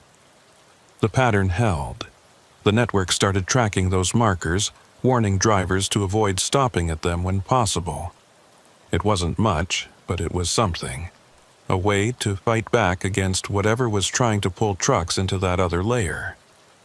6 months after the incident, Zeb was hauling through the Panhandle again when he got a call from Marcus Thorne. The older driver's voice was tight with stress. "I'm at that rest stop," Marcus said. "Mile marker 263. And Zeb, they're here, in daylight. The Phantom Station is here." Zeb checked his GPS. He was 40 miles north, could be there in 30 minutes. "Stay in your truck, lock the doors, I'm coming." He pushed his speed up to 75, weaving through traffic. His CB was already on Channel 7, and he could hear the interference building. Not the nighttime intensity, but present nonetheless. That flat, monotone voice reading coordinates and truck numbers. When he reached the rest area, he saw what Marcus had described. The Phantom way station was there, visible in broad daylight, though it looked less solid than it had at night. More translucent, like a projection or a hologram. The scale platform glowed with that sickly green light, and the faceless figures moved around it with their unnatural synchronization. But there was something else. The dark trucks were there too. 5 of them parked in a defensive formation between Marcus's truck and the Phantom Station. And as Zeb watched, more dark trucks appeared, materializing out of nothing until there were a dozen of them creating a barrier. Zeb pulled into the rest area and parked next to Marcus. Through his CB, he could hear the battle of frequencies. The flat monotone trying to call Marcus's truck in for processing, and something else, a different signal, trying to block it. "Unit in compliance required for inspection," the monotone voice insisted. "Approach scale platform. Processing mandatory." But the dark trucks held their position, and after several minutes the Phantom Station began to fade. Not disappearing all at once like before, but gradually losing coherence, like it was giving up and retreating back to whatever layer it had come from. When it was finally gone, the dark trucks remained for a moment longer. One of them, the lead truck in the formation, flashed its lights twice. Then they all vanished simultaneously, leaving Zeb and Marcus alone in a normal rest area on a normal afternoon. Marcus climbed down from his cab, looking shaken but unharmed. "They protected me," he said. "The dark trucks. They showed up the moment that station appeared, like they knew I was in trouble. "They're getting more active," Zeb said, "fighting back. Maybe we're not as helpless as we thought." They reported the incident to Pritchard, who added it to his growing database of encounters. The pattern was becoming clear. The overlaps were increasing in frequency, but so was the resistance. The dark trucks were multiplying, more drivers from the past joining their ranks, all of them determined to protect the living from the processing stations. A year after his first encounter, Zeb was approached by a woman at a truck stop in Oklahoma. She was in her 50s, wearing a jacket with a faded trucking company logo. She introduced herself as Eola Fenwick, night dispatcher for a regional carrier. "Wallace Pritchard says you're one of the good ones," she said. "Says you've been helping track the overlaps and warn other drivers. I need to talk to you about something I haven't told anyone else." They sat in Zeb's cab, and Eola told him her story. 20 years ago, she'd been a driver herself. She'd encountered a phantom station on Highway 287, the same stretch Zeb had experienced. But she'd made a different choice. She'd stopped. She'd driven onto that glowing scale platform and let them process her. "I should have been trapped," she said. "Should have ended up like those drivers in the dark trucks, running forever between the layers. But something went wrong with their processing, or maybe something went right. I woke up the next morning in a regular rest area, my truck fine, my memory intact, but changed." "Changed how?" Zeb asked. "I can see them now," Eola said. "The overlaps. Not just when I'm in them, but all the time. I can see where the layers are thin, where the stations are trying to push through. And I can feel when drivers are in trouble, when someone's about to slip between worlds." She pulled out a map covered in markings. Red dots for confirmed overlap sites, blue dots for suspected locations, green lines showing safe routes through dangerous areas. "I've been tracking this for 2 decades, she said, "building a map of the danger zones. But it's getting harder. The overlaps are spreading, appearing in places they never were before. We need more people who understand what's happening, people who can see the signs and warn others." Zeb studied the map. It was comprehensive, detailed, the work of someone who'd dedicated their life to understanding the phenomenon. "Why are you showing me this?" "Because you have a choice to make," Eola said. "You can keep driving, keep avoiding the overlaps, hope you never slip through again, or you can help. Actively help, learn to recognize the signs, guide other drivers away from danger, maybe even figure out how to fight back." Zeb thought about his daughter, about his wife, about the normal life he'd built over 11 years of driving truck. Then he thought about Marcus Thorne and the younger driver who'd quit the profession entirely. He thought about the dark trucks running forever on roads between worlds, trying to save people they'd never meet. "I'll help," he said. "Tell me what you need." Over the next year, Zeb became more deeply involved in Pritchard's network. He learned to recognize the subtle signs of an approaching overlap, the way CB static would take on that rhythmic pulse, the slight shimmer in air temperature that preceded a phantom station's appearance, the feeling of being watched that meant the layers were getting thin. He started carrying specialized equipment, a backup GPS that showed historical routes and anomalies, a CB radio modified to pick up frequencies outside the normal range, a camera system that could capture what normal cameras missed. And he started to understand the scale of what they were dealing with.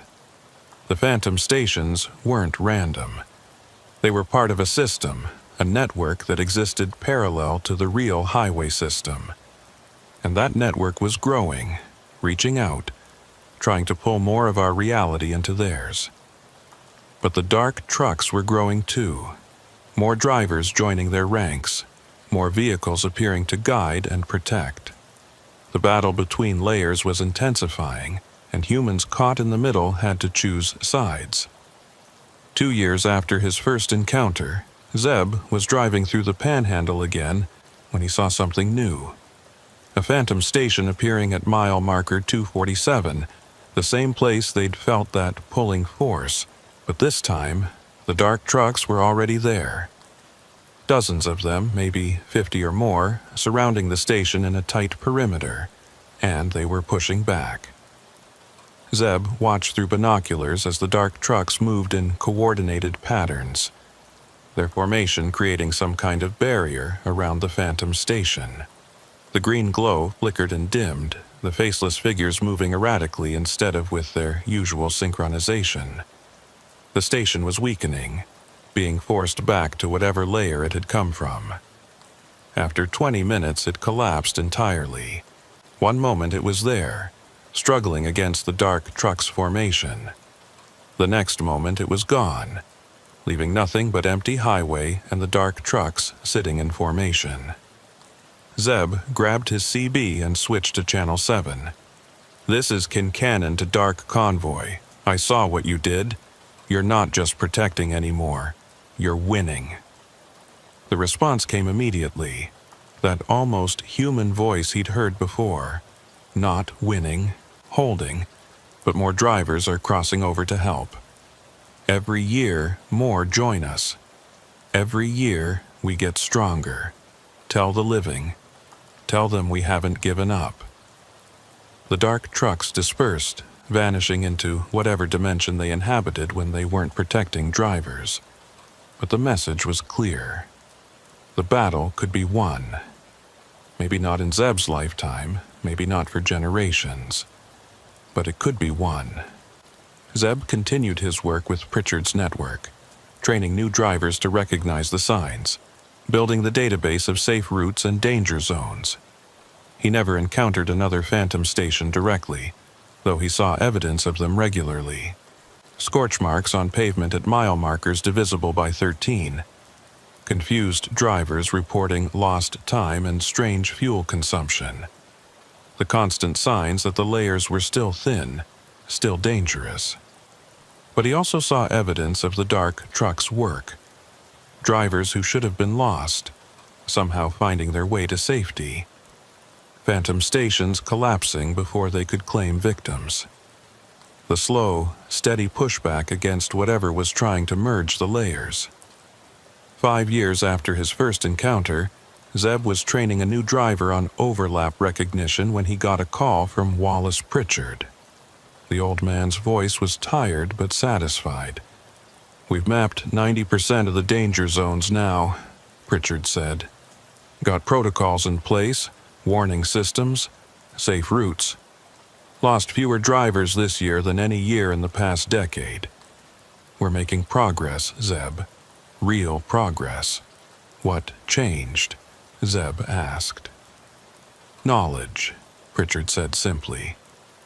When drivers didn't know what they were dealing with, they were easy victims. Now they know. They recognize the signs, they avoid the danger zones, and when they do encounter overlaps, they know how to get through safely. Knowledge is power, even against something this strange. Zeb thought about that first November night. The terror and confusion, the desperate run through impossible territory. If they'd known then what he knew now, would it have been easier? Maybe. Or maybe the fear had been necessary, the catalyst that drove him to understand. "The dark trucks," Zeb said. "Do you think they know? That we're fighting back? That we're winning?" "I think they know," Pritchard said. "I think they've known all along. They were just waiting for us to figure it out ourselves."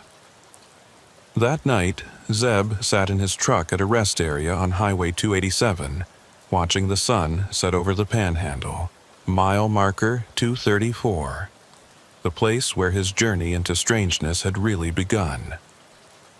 In the fading light, he thought he could see shadows moving in the distance. Dark shapes that might have been trucks, running their eternal routes on roads between worlds. He raised his CB handset and spoke into Channel 7. "This is Kincannon. To all the dark trucks out there running the night routes, thank you. We're not forgetting you. We're not giving up. And someday, maybe we'll figure out how to bring you home." No response came, but Zeb hadn't expected one. Some messages didn't need answers. Some thanks didn't require acknowledgement. He started his engine and pulled back onto Highway 287, heading south as darkness fell over the Panhandle. His GPS showed safe routes. His CB was tuned to the right frequencies, and he carried Iola Fenwick's map marked with every known danger zone. The highway stretched ahead into darkness, and somewhere out there the dark trucks were running their routes. Still protecting, still fighting, still hoping that someday the layers would separate and they could finally rest. Zeb didn't know if that day would come, but he knew he'd keep fighting for it. Keep warning other drivers, keep building the knowledge base that made survival possible. Because that's what drivers did. They helped each other. They shared information about road conditions and safe routes and places to avoid. Even when those places existed between dimensions. Even when the roads led to stations that shouldn't be there. Even when the very fabric of reality got thin and strange things bled through. The wheels rolled on through the November darkness, carrying their cargo toward morning. And behind them, invisible to ordinary sight but always present, the dark trucks kept their vigil. Patient and eternal, guardians of a boundary most people never knew existed.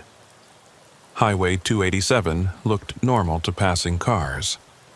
Just another stretch of Texas Panhandle Road, flat and empty and unremarkable. But Zeb knew better. He knew what ran beneath its surface, what waited at certain mile markers when the conditions were right. And he knew that knowledge was the only thing standing between ordinary drivers and the processing stations that wanted to pull them through into that other layer of reality. He drove through the night, alert and watchful, a guardian in his own right. Not trapped like the dark trucks, but chosen. Fighting the same battle, just from the other side of the layers. The CB crackled with static, and beneath it, Zeb heard that familiar, rhythmic pulse. But it was fainter now, weaker, pushed back by the growing strength of those who understood what they were fighting. Mile marker 258 passed in darkness. Empty shoulder, no phantom stations, no processing platforms. Just normal pavement under normal stars. For now, at least, for tonight. And that would have to be enough.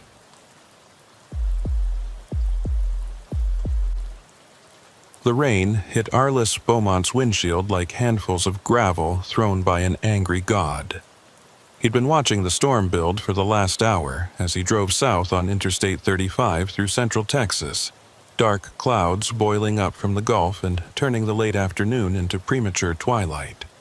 The weather radio had been squawking warnings about severe thunderstorms, possible tornadoes, and golf ball-sized hail for the last 50 miles. Smart drivers were pulling off at truck stops and rest areas, waiting it out. But Arliss was behind schedule and his dispatcher was already breathing down his neck about delivery windows.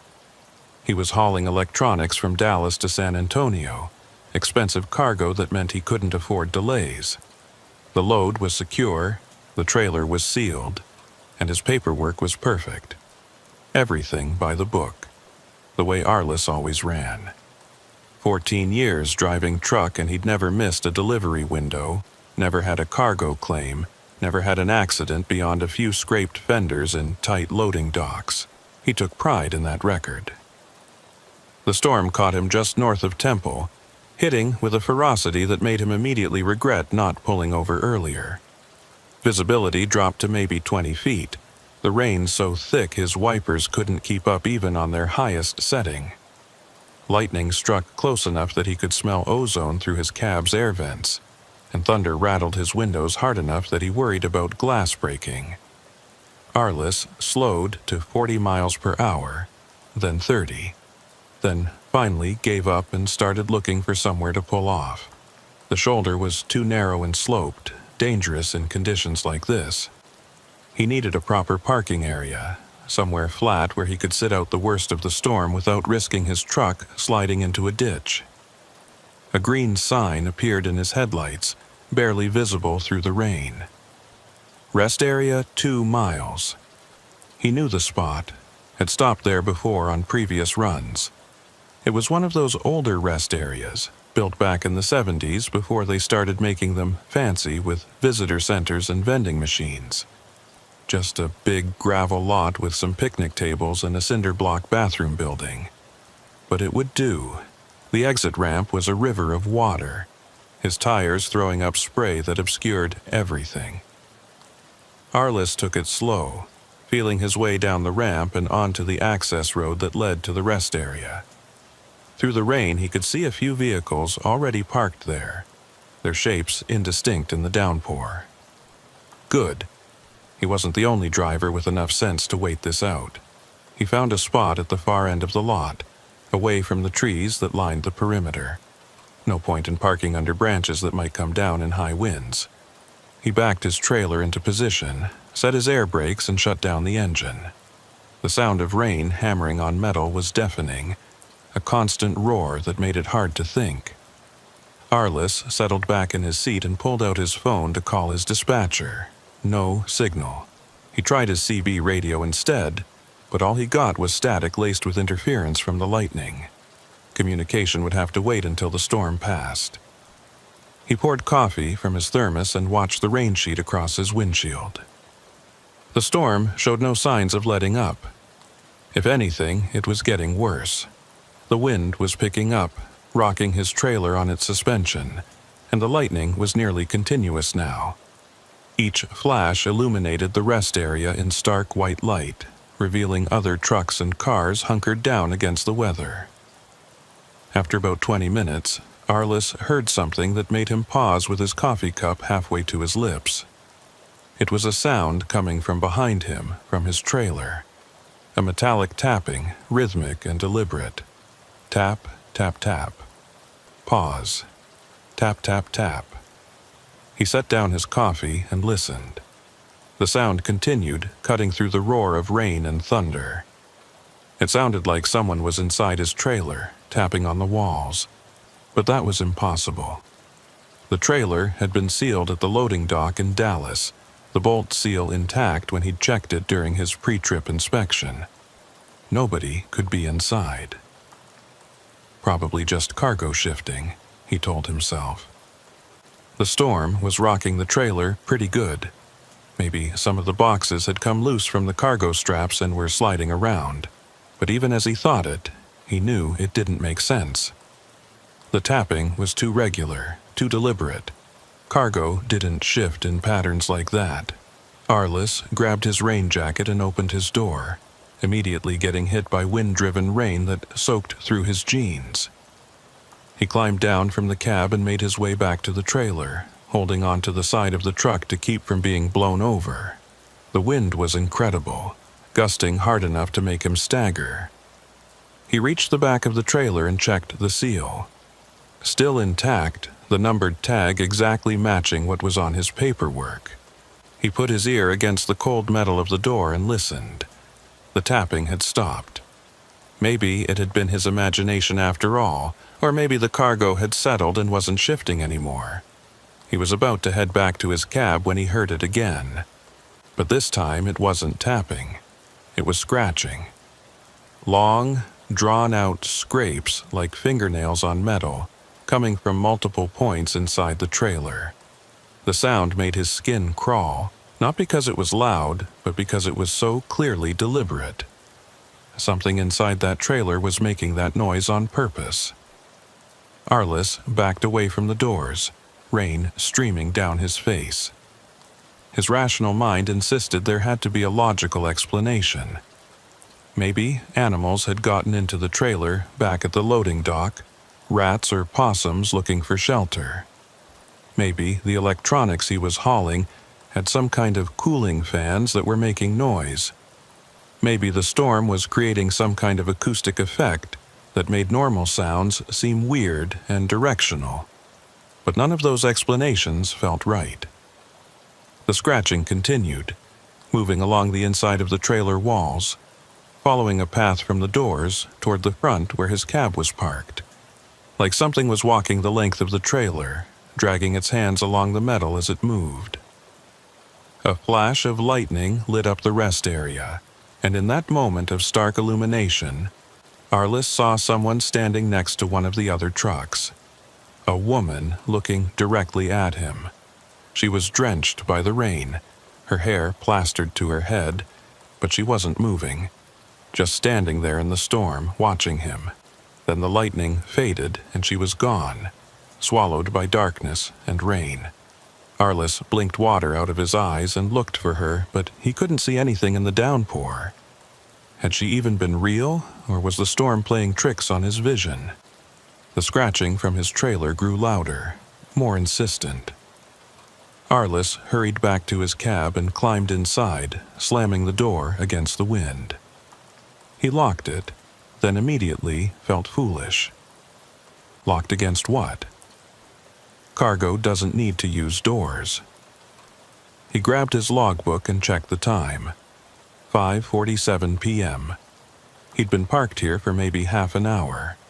The storm was still going strong, showing no signs of breaking. He needed to make a decision. Sit here and wait it out like he'd planned, or cut his losses and get back on the road despite the dangerous conditions.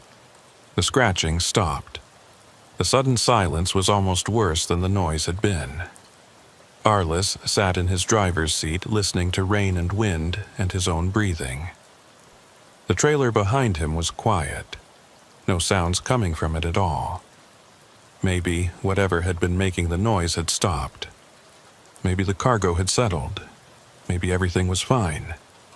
Then his CB radio crackled to life, not with static this time, but with a voice. A woman's voice, clear despite the interference from the storm. "Driver in the white Freightliner, you need to check your cargo.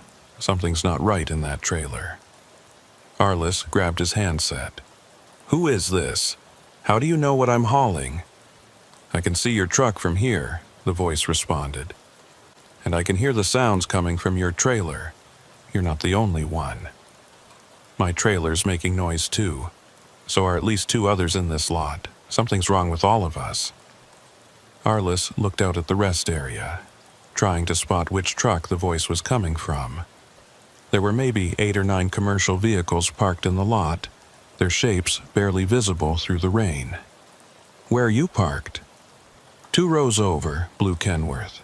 Name's Nedra Chilton. Been driving 15 years and I've never heard anything like this before. The noises could just be cargo shifting, Arliss said, but he didn't believe it any more than she probably did. "Does your cargo usually scratch at the walls?" Nedra asked. "Does it tap in patterns? Because mine's doing both, and it started right after we got hit by that first lightning strike." Arliss thought back. She was right. The tapping had started maybe 5 minutes after he'd parked, right around the time that lightning had struck close enough to make his hair stand up. Could there be a connection? Some kind of electrical effect from the storm? "What are you hauling?" he asked. "Auto parts," Nedra said. "All metal, nothing that should be making noise. What about you?" "Electronics. Computer equipment mostly, all sealed in boxes. So, nothing alive, nothing that could be moving around on its own." "Nothing," Arliss confirmed. "But I'm hearing it anyway, scratching, like something's trying to get out." There was a pause on the CB. Then Nedra's voice came back, quieter now. "Or trying to get our attention. Make us open the trailers." That thought sent a chill down Arliss's spine. Why would anything want us to open our trailers? "I don't know," Nedra said. "But I'm not opening mine until this storm clears and I can see what I'm dealing with. You shouldn't either. Whatever's making those sounds, it can wait until morning." Arliss agreed with her logic, but sitting here listening to mysterious noises all night didn't appeal to him either. "Maybe we should call the police, let them check it out." "And tell them what?" Nedra asked. that we're hearing sounds from our sealed trailers during a thunderstorm. They'll think we're crazy or wasting their time. Plus, look outside. No cop is responding to a call about weird noises in weather like this. We're on our own until the storm breaks." She was right, of course. Emergency services would be overwhelmed right now dealing with actual emergencies, not phantom sounds in truck trailers. Arliss and Nedra and whoever else was hearing these noises would have to wait it out. "Keep your doors locked," Nedra said over the CB. "Stay in your cab, and if you see anything unusual, call out on Channel 19. I think there's at least 4 or 5 of us here dealing with this." "Roger that," Arliss said. "Beaumont out." He set down the handset and stared at his trailer through the rain-streaked window between his cab and the cargo box.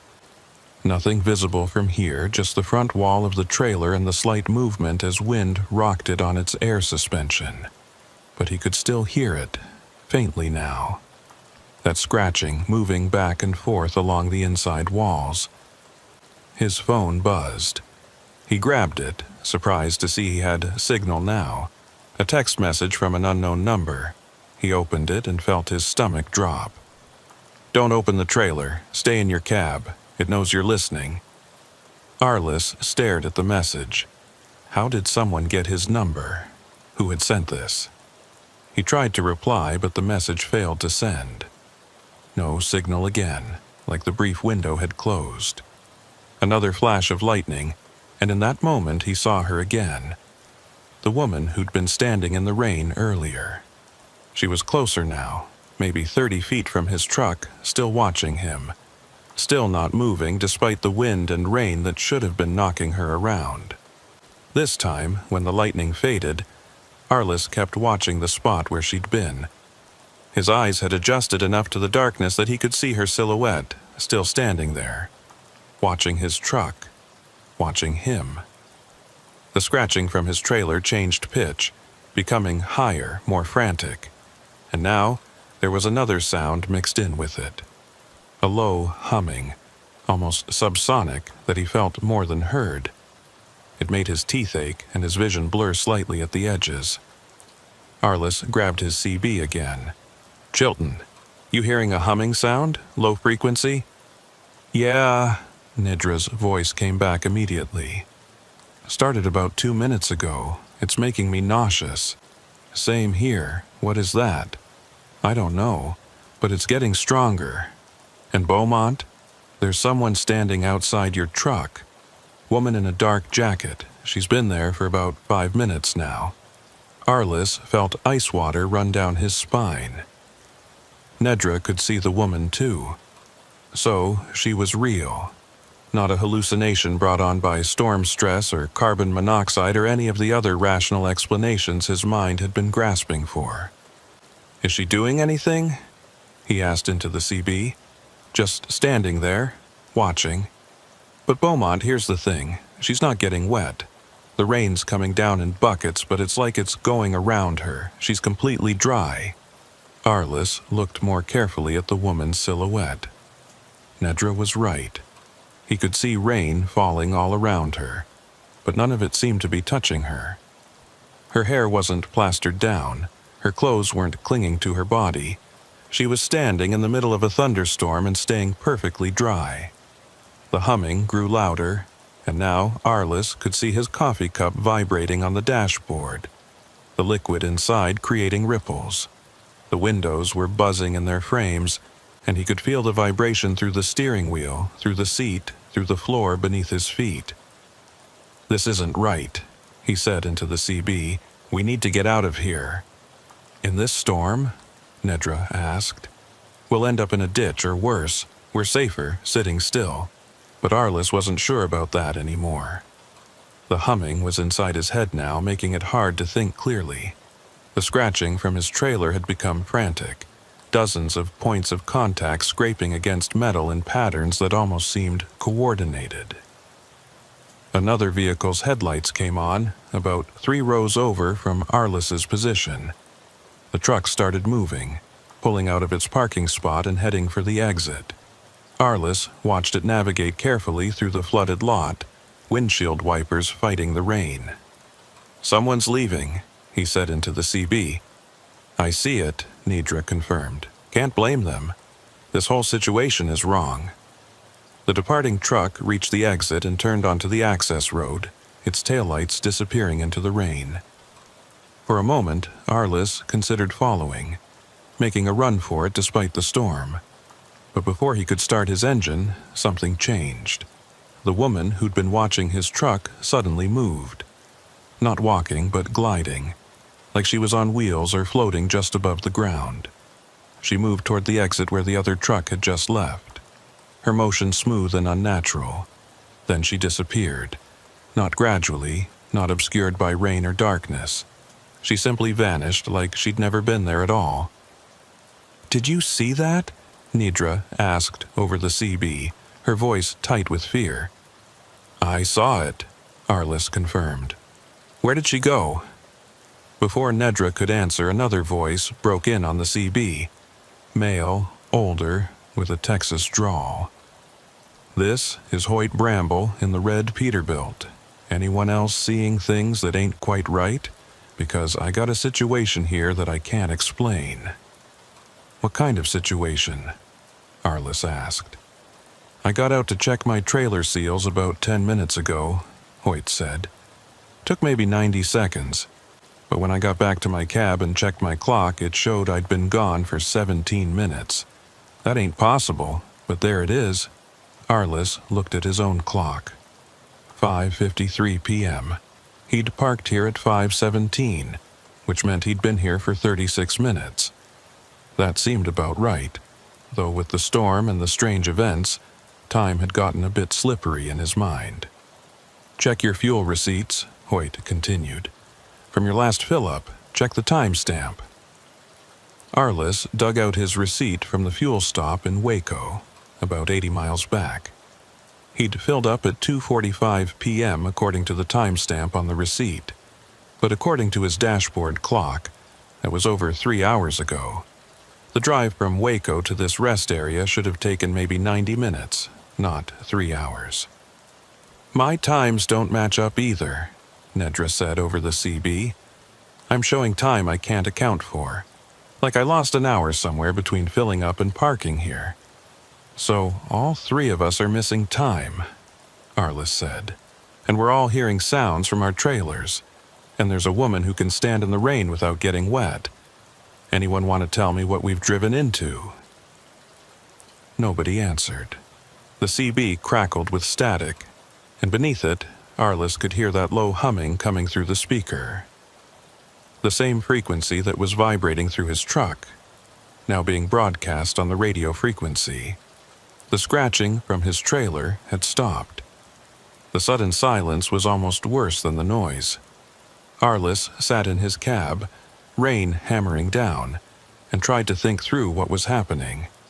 Time distortions, impossible sounds from sealed trailers, figures that defied physics, all of it centered on this rest area during this storm.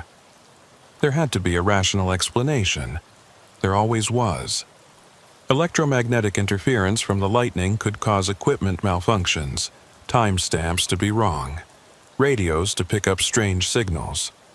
Stress and fatigue could cause drivers to misperceive things, see patterns that weren't really there. The sounds from the trailers could be thermal expansion of metal as temperature dropped with the storm, creating noises that only seemed deliberate. But even as Arliss ran through these explanations, part of him knew they weren't enough. This was something else, something that didn't fit into the comfortable boxes of rational explanation. His phone buzzed again. Another text from that unknown number. "The storm is a doorway. Some things use it to cross over. Stay in your cab. Don't let them make you open the trailer." Arliss tried to reply, demanding to know who was sending these messages, but again the text failed to send. He had signal for receiving but not for sending. Or maybe whoever was on the other end could reach him, but he couldn't reach them. The humming stopped.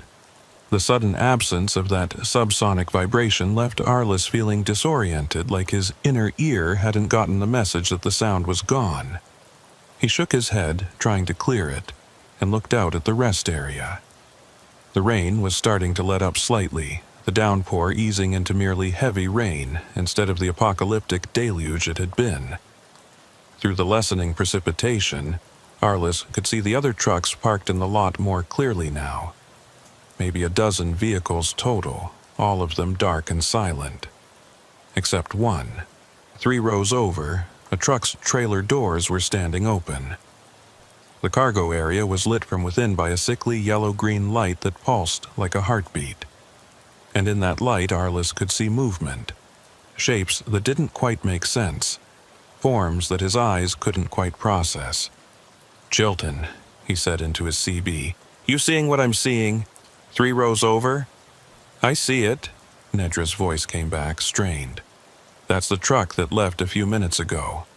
Or I thought it left. But it's back now, and those doors are open." "Did the driver open them?" Arliss asked. "I didn't see anyone get out. The doors just opened on their own."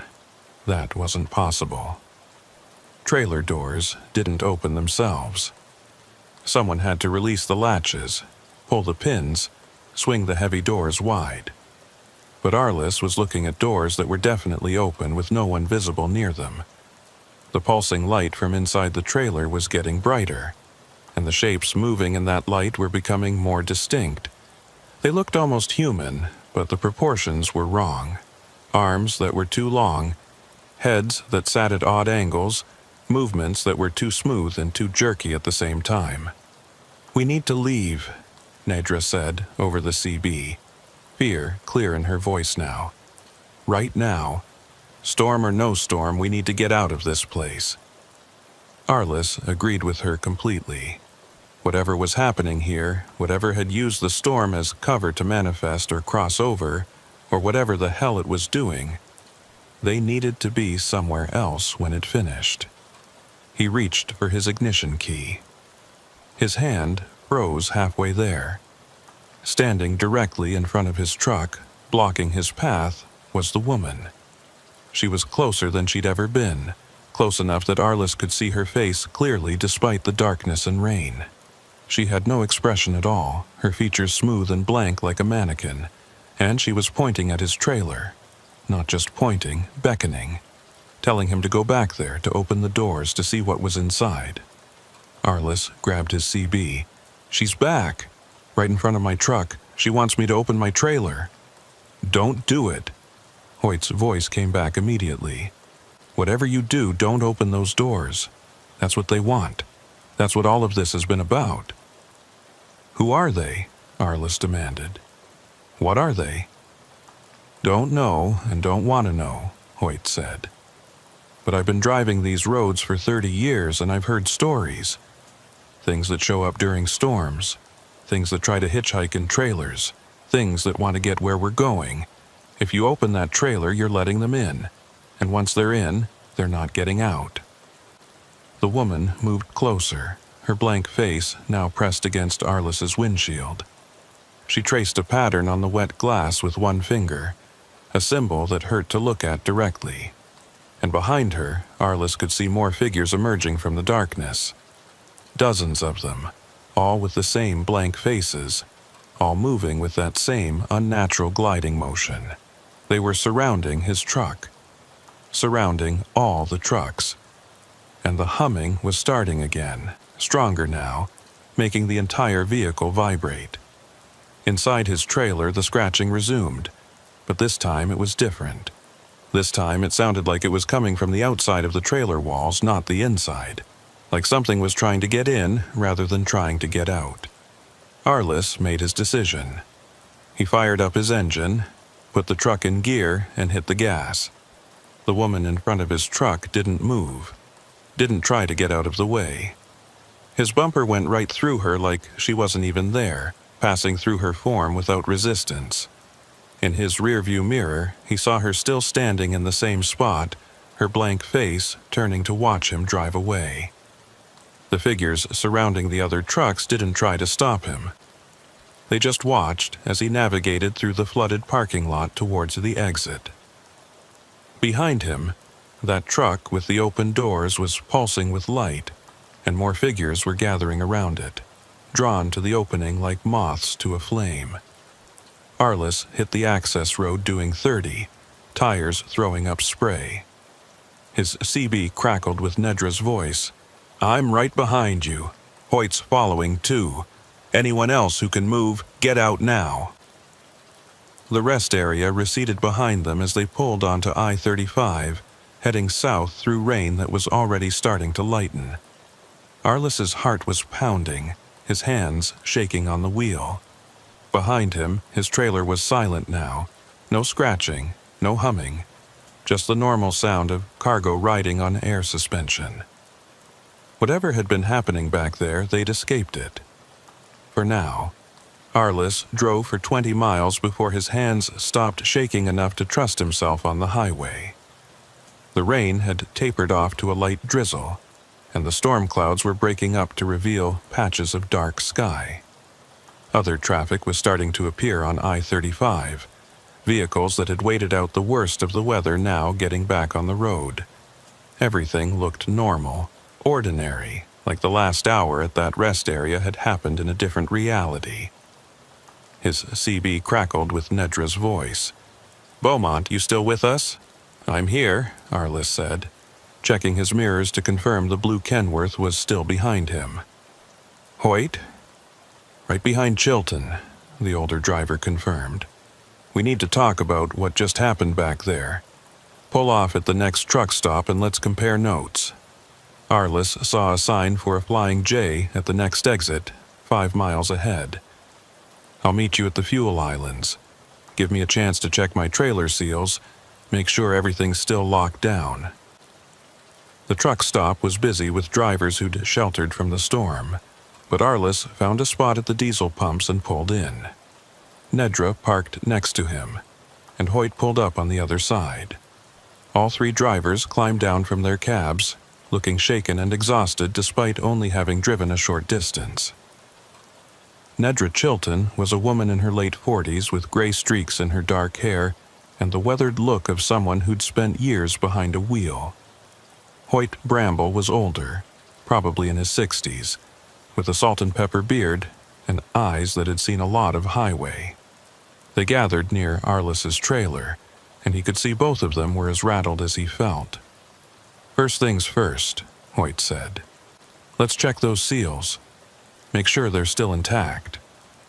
Arliss walked to the back of his trailer. The bolt seal was still there, the numbered tag matching his paperwork exactly. No sign of tampering, no indication the doors had been opened. He checked the latches and pins, all secure. Whatever had been happening inside that trailer, it hadn't involved physical entry. Nedra and Hoyt checked their own trailers and reported the same results. Seals intact, doors secure, no visible signs that anything was wrong. But all 3 of them had heard those sounds. All 3 had felt that humming. All 3 had seen things at that rest area that shouldn't have been possible. "We need to report this," Nedra said. "Call the highway patrol. Tell them about that rest area. Other drivers are going to stop there." "And tell them what?" Hoyt asked. "That we saw ghosts? That our trailers were making impossible sounds? They'll think we're crazy." "They'll think we're crazy until someone else experiences it," Arliss said. "But we should report it anyway, at least get it on record." He pulled out his phone and dialed the Texas Highway Patrol non-emergency number. After a few minutes of being transferred between departments, he got someone who took his report seriously enough to write it down. "We'll send a unit to check out the rest area," the dispatcher said. "But I have to tell you, we've had 3 other reports tonight about that location. Drivers seeing things, hearing sounds, experiencing equipment malfunctions. Whatever's going on there, you're not the first to notice it." Arliss thanked her and hung up. 3 other reports. We're not the only ones. "That storm," Hoyt said. "It wasn't natural. Or Maybe it was natural, but something used it as cover. I've heard stories about things that show up during severe weather. Things that exist in the electrical discharge, in the electromagnetic fields, in the spaces between lightning strikes. That sounds like science fiction, Nedra said. Maybe, Hoyt agreed. But I've been driving these roads for 30 years, and I've seen things that don't fit into normal boxes. Weather phenomena that shouldn't exist. Places where your GPS goes haywire. Stretches of highway where time doesn't work right. Most drivers just write it off as equipment failure or fatigue, but sometimes it's more than that. Arliss thought about the text messages he'd received, the warnings from an unknown number. He pulled out his phone and checked his message history. The texts were still there, but when he tried to reply again, the messages bounced back as undeliverable, like the number didn't exist or couldn't receive incoming texts. I got messages, he said, showing them his phone. Warnings about not opening the trailer, about the storm being a doorway. Anyone else get something like this? Nedra checked her phone and shook her head. Nothing. But my phone was acting weird all during the storm. Losing signal, gaining signal, timestamps jumping around. Mine too, Hoyt confirmed. Lost about 40 minutes somewhere between Waco and that rest area. My GPS tracking shows me on the highway the whole time, but I can't account for where those minutes went. They stood there in the fluorescent lighting of the truck stop, trying to make sense of impossible events. Around them, other drivers were fueling up, checking their rigs, going about normal business. Nobody else looked disturbed or frightened. Just 3 drivers who'd experienced something that probably dozens of other people had never noticed. We should check our cargo, Arliss said. Actually, open the trailers and verify everything's still there and undamaged. If something was happening inside those trailers, we need to know. Nedra looked uncertain. After what happened at the rest area? After those things were trying to make us open our trailers? You want to actually do it? We're at a well-lit truck stop with dozens of other people around, Arliss pointed out. If something's wrong with our cargo, we need to know before we make our deliveries. Better to find out here than at the receiving dock. Hoyt nodded agreement. He's right. Plus, I'm not going another mile without knowing what's in my trailer. Been driving all night wondering if I'm hauling auto parts or something else entirely. They broke the seals on their trailers one at a time, Arliss going first. He pulled the pins, released the latches, and swung open the heavy doors. Inside, his cargo was exactly what it should be. Pallets of boxed electronics all properly secured with cargo straps, load bars in place, everything by the book. He climbed up into the trailer and walked through it, checking behind the cargo stacks, looking for any sign of disturbance or damage, or anything that shouldn't be there. Nothing. Just cargo and empty trailer space and the normal smell of cardboard and packing materials. He climbed down and gave Nedra and Hoyt a thumbs up. Everything looks normal. Your turn. Nedra's trailer held auto parts as she'd said, all properly packed and secured. Hoyt's was the same. Construction materials that matched his manifest exactly. 3 normal loads in 3 normal trailers. No sign of anything that could have made those sounds. No indication that anything unusual had happened. So what were we hearing? Nedra asked. If there's nothing in the trailers, where did those sounds come from? Maybe it wasn't about what was in the trailers, Hoyt said slowly. Maybe it was about what was trying to get in. Those things at the rest area, they wanted us to open the doors. Not to let something out, but to let them in. Arliss felt a chill despite the warm night air. You mean they wanted to hitchhike? Something like that, Hoyt said. I've heard stories from old-timers who drove in the 60s and 70s. Back then, before all the GPS tracking and satellite communications, drivers would sometimes pick up passengers they couldn't explain. People who'd be in the sleeper berth one minute and gone the next. figures that would show up in their mirrors but disappear when they looked directly. Most of them figured it was exhaustion or carbon monoxide, but a few swore they were hauling things that weren't quite human. "That's just urban legends," Nedra said, but she didn't sound convinced. "Maybe," Hoyt agreed, "but urban legends come from somewhere, and after what we just experienced, I'm less skeptical than I used to be." They sealed their trailers back up with new locks provided by the truck stop, documenting the seal numbers for their paperwork. Arliss felt better knowing his cargo was intact, but the mystery of the sounds remained unsolved. He'd heard them. They all had. Scratching, tapping, that low-frequency hum. If nothing in the trailers had made those sounds, then what had? They grabbed coffee at the truck stop restaurant and compared their routes. Nedra was heading to Houston, Hoyt to Austin, Arliss to San Antonio. All different destinations, but all of them on I-35 South. The same highway, at least for the next 100 miles. "I say we convoy," Hoyt suggested. "Stay together until we split off to our different destinations. Safety in numbers, and if anything else strange happens, at least we'll have witnesses."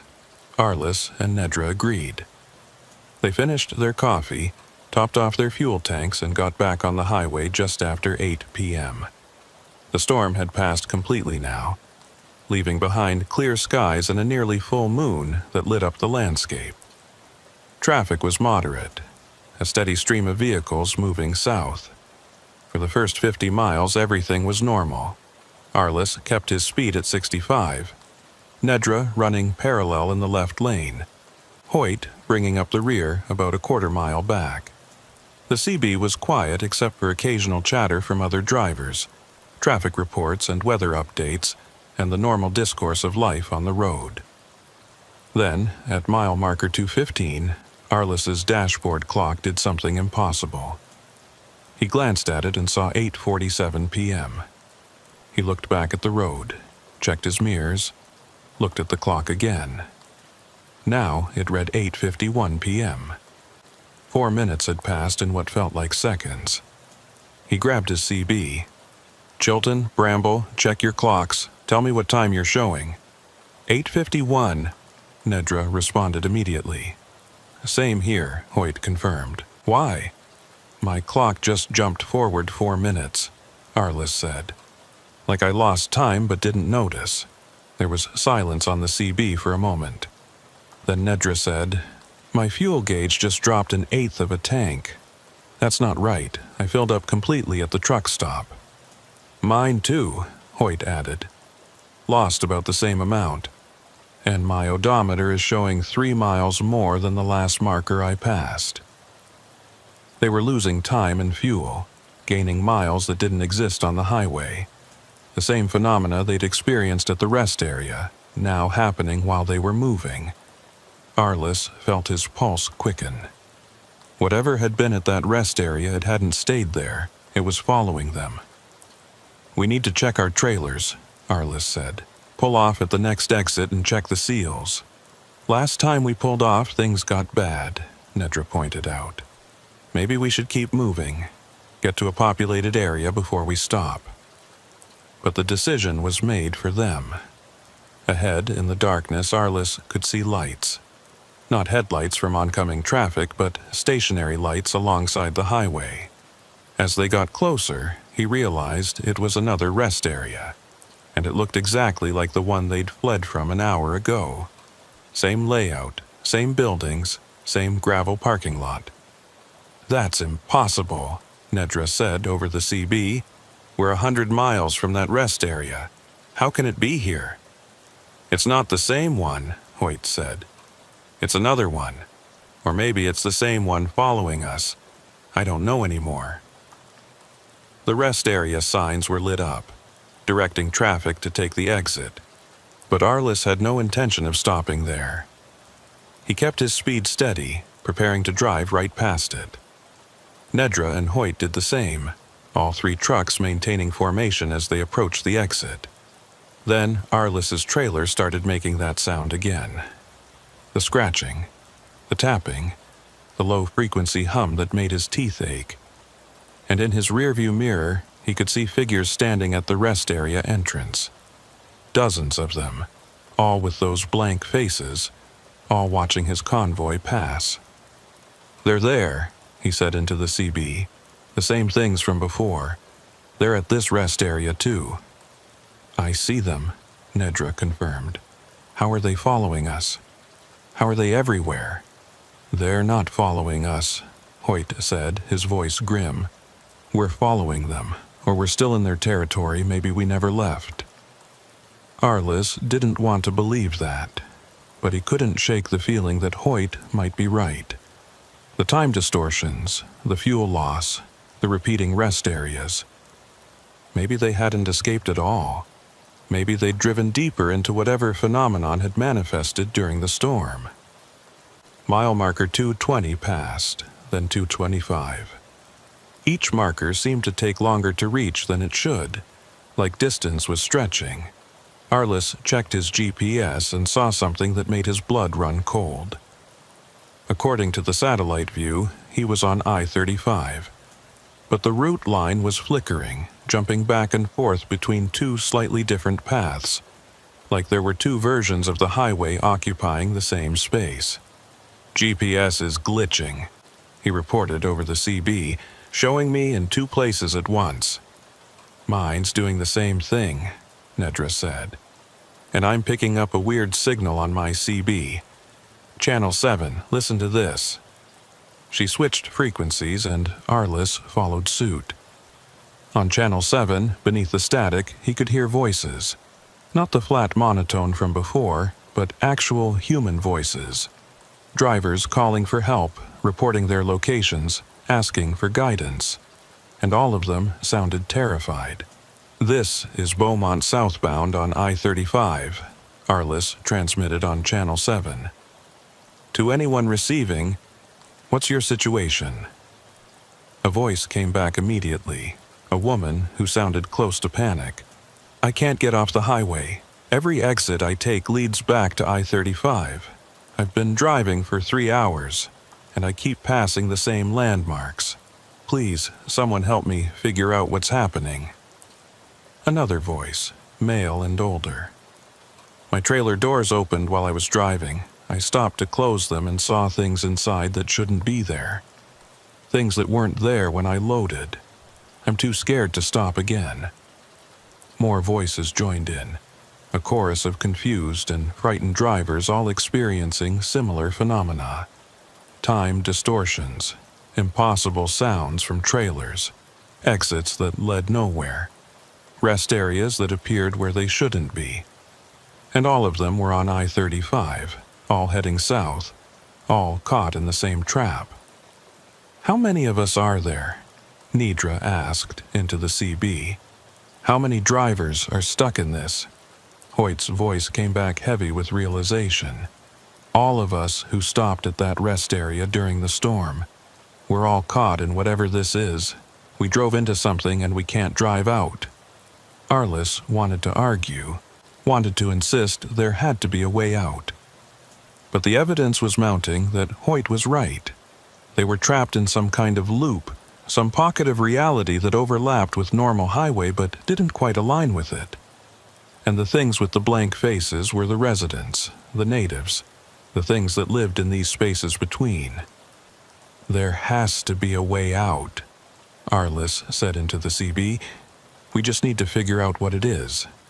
Everyone, check your fuel gauges and odometers. Look for patterns."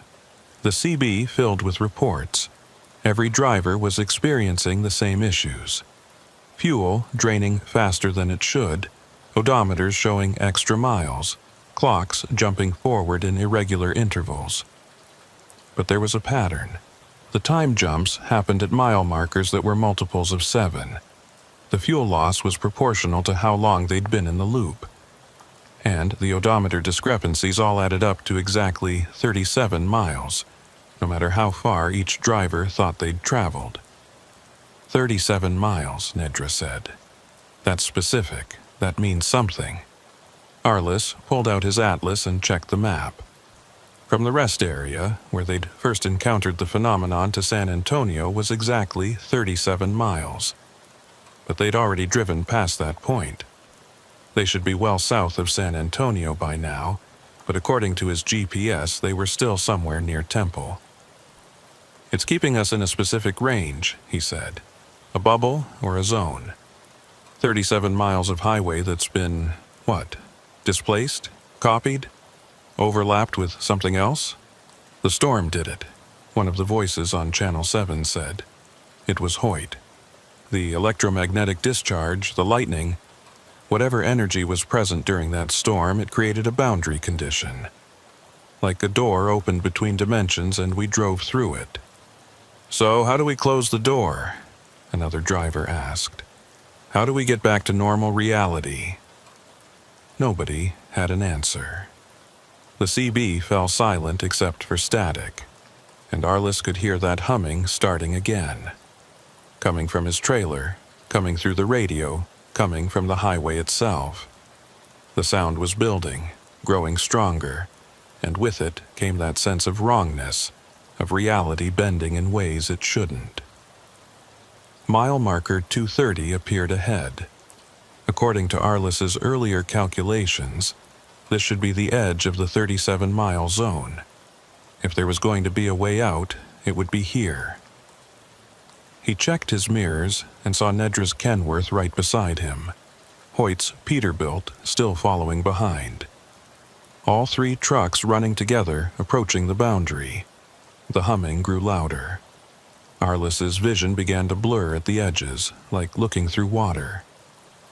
The highway ahead seemed to shimmer and split, showing two overlapping roads that didn't quite line up. One was the normal I-35, with proper lane markings and mile markers and the usual highway infrastructure. The other was darker, older looking, with markings that seemed wrong somehow. "You seeing this?" Nedra asked over the CB, her voice tight with stress. "I see it," Arliss confirmed. "Two roads. We need to pick the right one." But how could they tell which road was the correct one? The normal-looking highway could be a trap, bait to keep them in the loop. The darker road could be the way out, or it could lead somewhere worse. They had seconds to decide before the split became permanent. Then Arliss remembered the text messages, the warnings from the unknown number. He grabbed his phone and checked the message history. A new message had appeared, time-stamped impossibly in the future. "Follow the darker path. Reality is on the other side. Trust the wrongness." It went against every instinct he had. The dark road looked dangerous, threatening, like something from a nightmare. But the message had been right before. It had warned him not to open his trailer, to stay in his cab, to recognize the threat. Maybe it was right again. "I'm taking the dark road," Arliss said into the CB. "Following me is your choice, but I think that's the way out." He didn't wait for responses. He cranked his wheel to the right, feeling his trailer swing wide as he committed to the darker path. The transition was instantaneous and jarring. One moment he was on what looked like normal pavement. The next, he was driving on something that felt older, rougher, less solid somehow. Behind him, Nedra and Hoyt followed, and as they committed to the dark path, the normal-looking highway vanished. It simply ceased to exist, leaving only the darker road stretching ahead into midnight. The humming stopped. The scratching from the trailers stopped, and the oppressive sense of wrongness lifted, replaced by something that felt clean and cold and real. Arliss checked his GPS. It showed him on I-35, but now there was only one route line. No flickering, no dual paths, just a single highway. Mile marker 231 appeared ahead, then 232. The numbers were advancing normally now, one marker per mile, no strange jumps or distortions. "I think we're out," Nedra said over the CB, her voice shaking with relief. "I think we made it. Check your fuel gauges. Hoyt said. "Check your clocks." Arliss looked at his dashboard. The clock read 9:03 p.m., which seemed about right for the distance they'd covered. His fuel gauge showed he'd burned about what he should have for the miles driven. His odometer was tracking properly with the mile markers. Everything was normal. They'd escaped the loop, driven out of whatever pocket reality they'd been trapped in. The dark road had been the correct choice, but even as relief washed over him, Arliss couldn't shake the feeling that they'd gotten lucky. That most drivers probably chose the normal-looking highway, staying trapped in the loop forever. That somewhere in that overlapped space, there were dozens or hundreds of trucks still driving, still passing the same mile markers, still hearing sounds from their trailers as things tried to get in. "We need to warn people," he said into the CB. "Report this to DOT, to Highway Patrol, to whoever will listen. That stretch of highway is compromised. Other drivers need to know." They drove through the night, heading toward their separate destinations, staying in contact on Channel 19. And Arliss made call after call, reporting what they'd experienced, trying to get someone to take it seriously. Most dispatchers were polite but skeptical. A few promised to send units to investigate. One told him that they'd received similar reports but had found nothing unusual at the locations described. How could they find something that only existed in certain conditions, during certain weather patterns, in spaces between normal reality? The phenomenon wasn't always there. It appeared and disappeared, trapped drivers and released them, followed its own logic that had nothing to do with highway engineering or meteorology. Arliss delivered his load in San Antonio just after midnight, on time despite the delays and detours. He called his dispatcher to report the successful delivery, and after some hesitation, he told her about the rest area incident. She listened without interrupting, then was quiet for a long moment. "You're not the first driver to report something like this," she finally said. "We've had 3 others this month alone, all on I-35, all during storms. Management doesn't want to make a big deal out of it because it sounds crazy. But between you and me, start avoiding that highway when weather looks bad. Take alternate routes. The company would rather have you late than have you vanish into whatever's going on out there." Arliss promised he would. He parked at a truck stop for his mandatory rest period, but sleep didn't come easy. Every time he closed his eyes, he saw those blank faces pressed against his windshield, heard that scratching from his trailer, felt that humming in his bones, and he kept thinking about the message on his phone. Trust the wrongness. Who had sent that?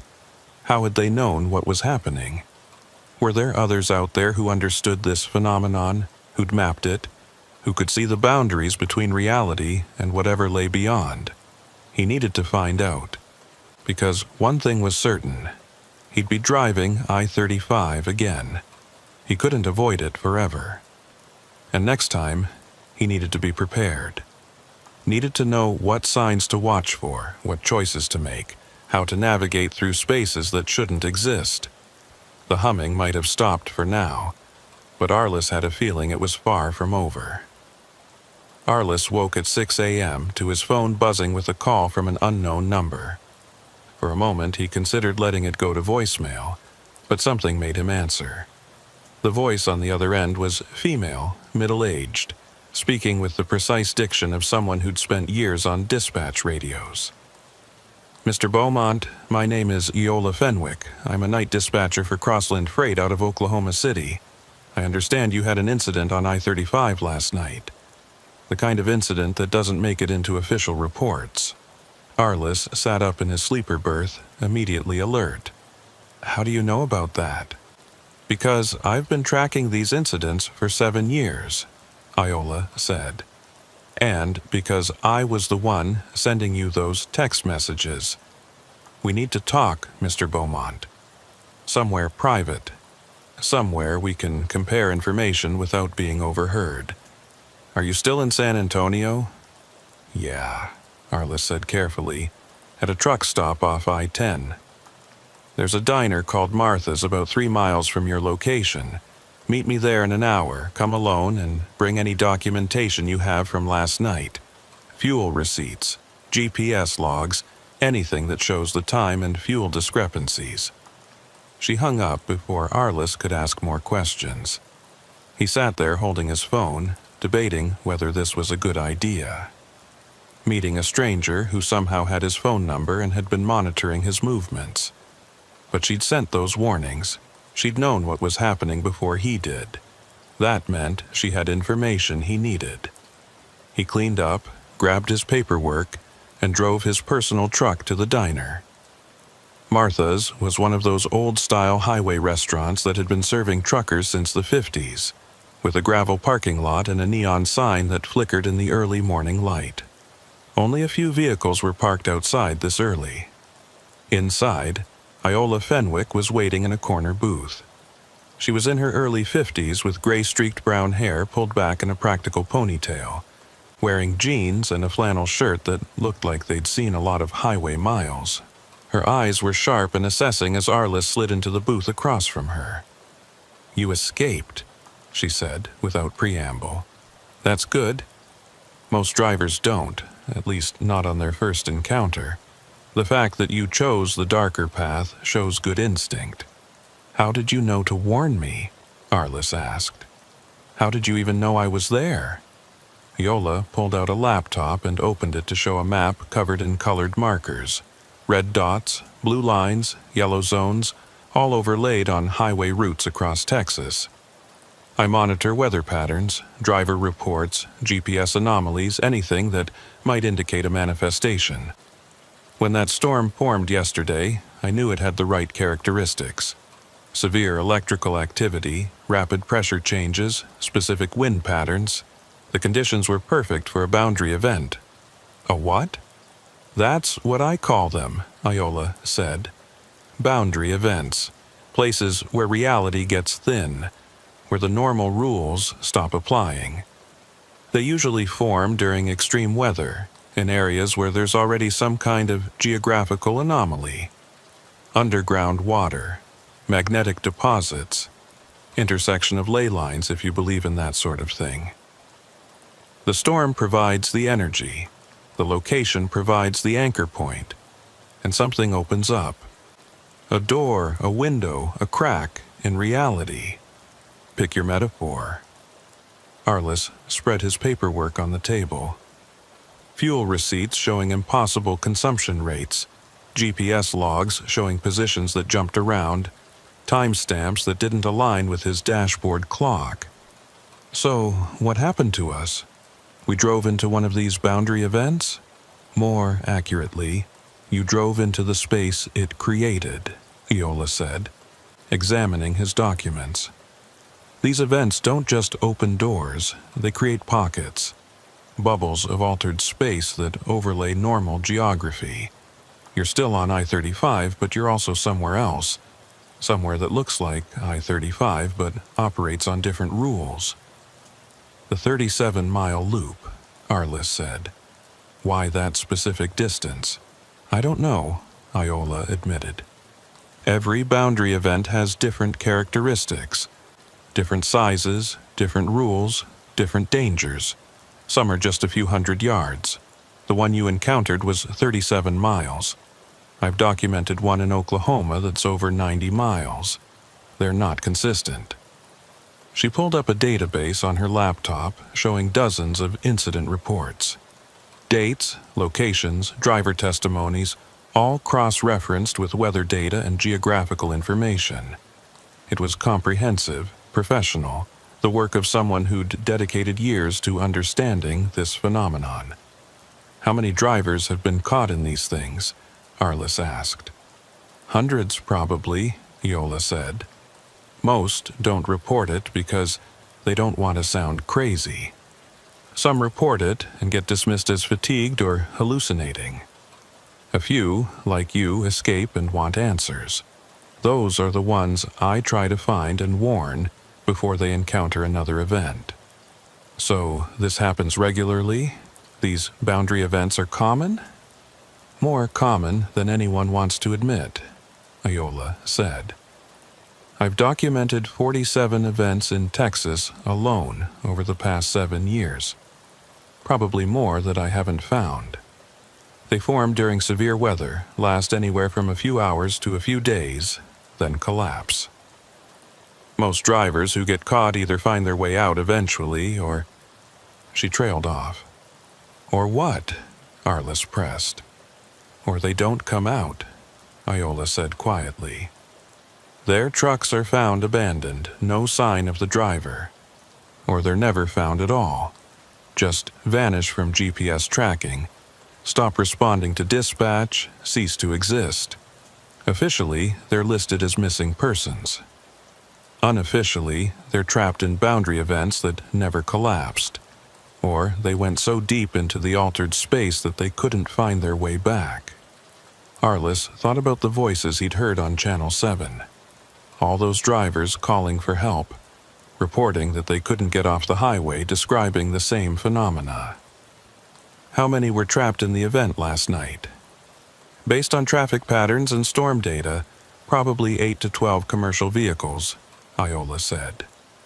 You, Chilton, and Bramble got out. I'm still tracking the others. Some might have found their own way out. Some might still be in there. But the event collapsed, right? The storm passed. We got out when we chose the dark road. Iola's expression darkened. That's what concerns me. You got out, but I'm still getting GPS anomalies from that section of I-35. Trucks that appear on satellite tracking for a few minutes, then vanish. Radio transmissions on odd frequencies. The boundary event should have collapsed by now, but something's keeping it open. She showed him her laptop screen. The map of I-35 showed a highlighted section between Temple and San Antonio, marked in red. Small blue dots appeared and disappeared within that zone, each one representing a vehicle that GPS had briefly detected before losing signal. Those are trucks, she said. Still in there. Still driving the loop. And every hour that passes makes it less likely they'll find their way out. Arliss felt sick. We have to help them. Send in emergency services, close that section of highway, something.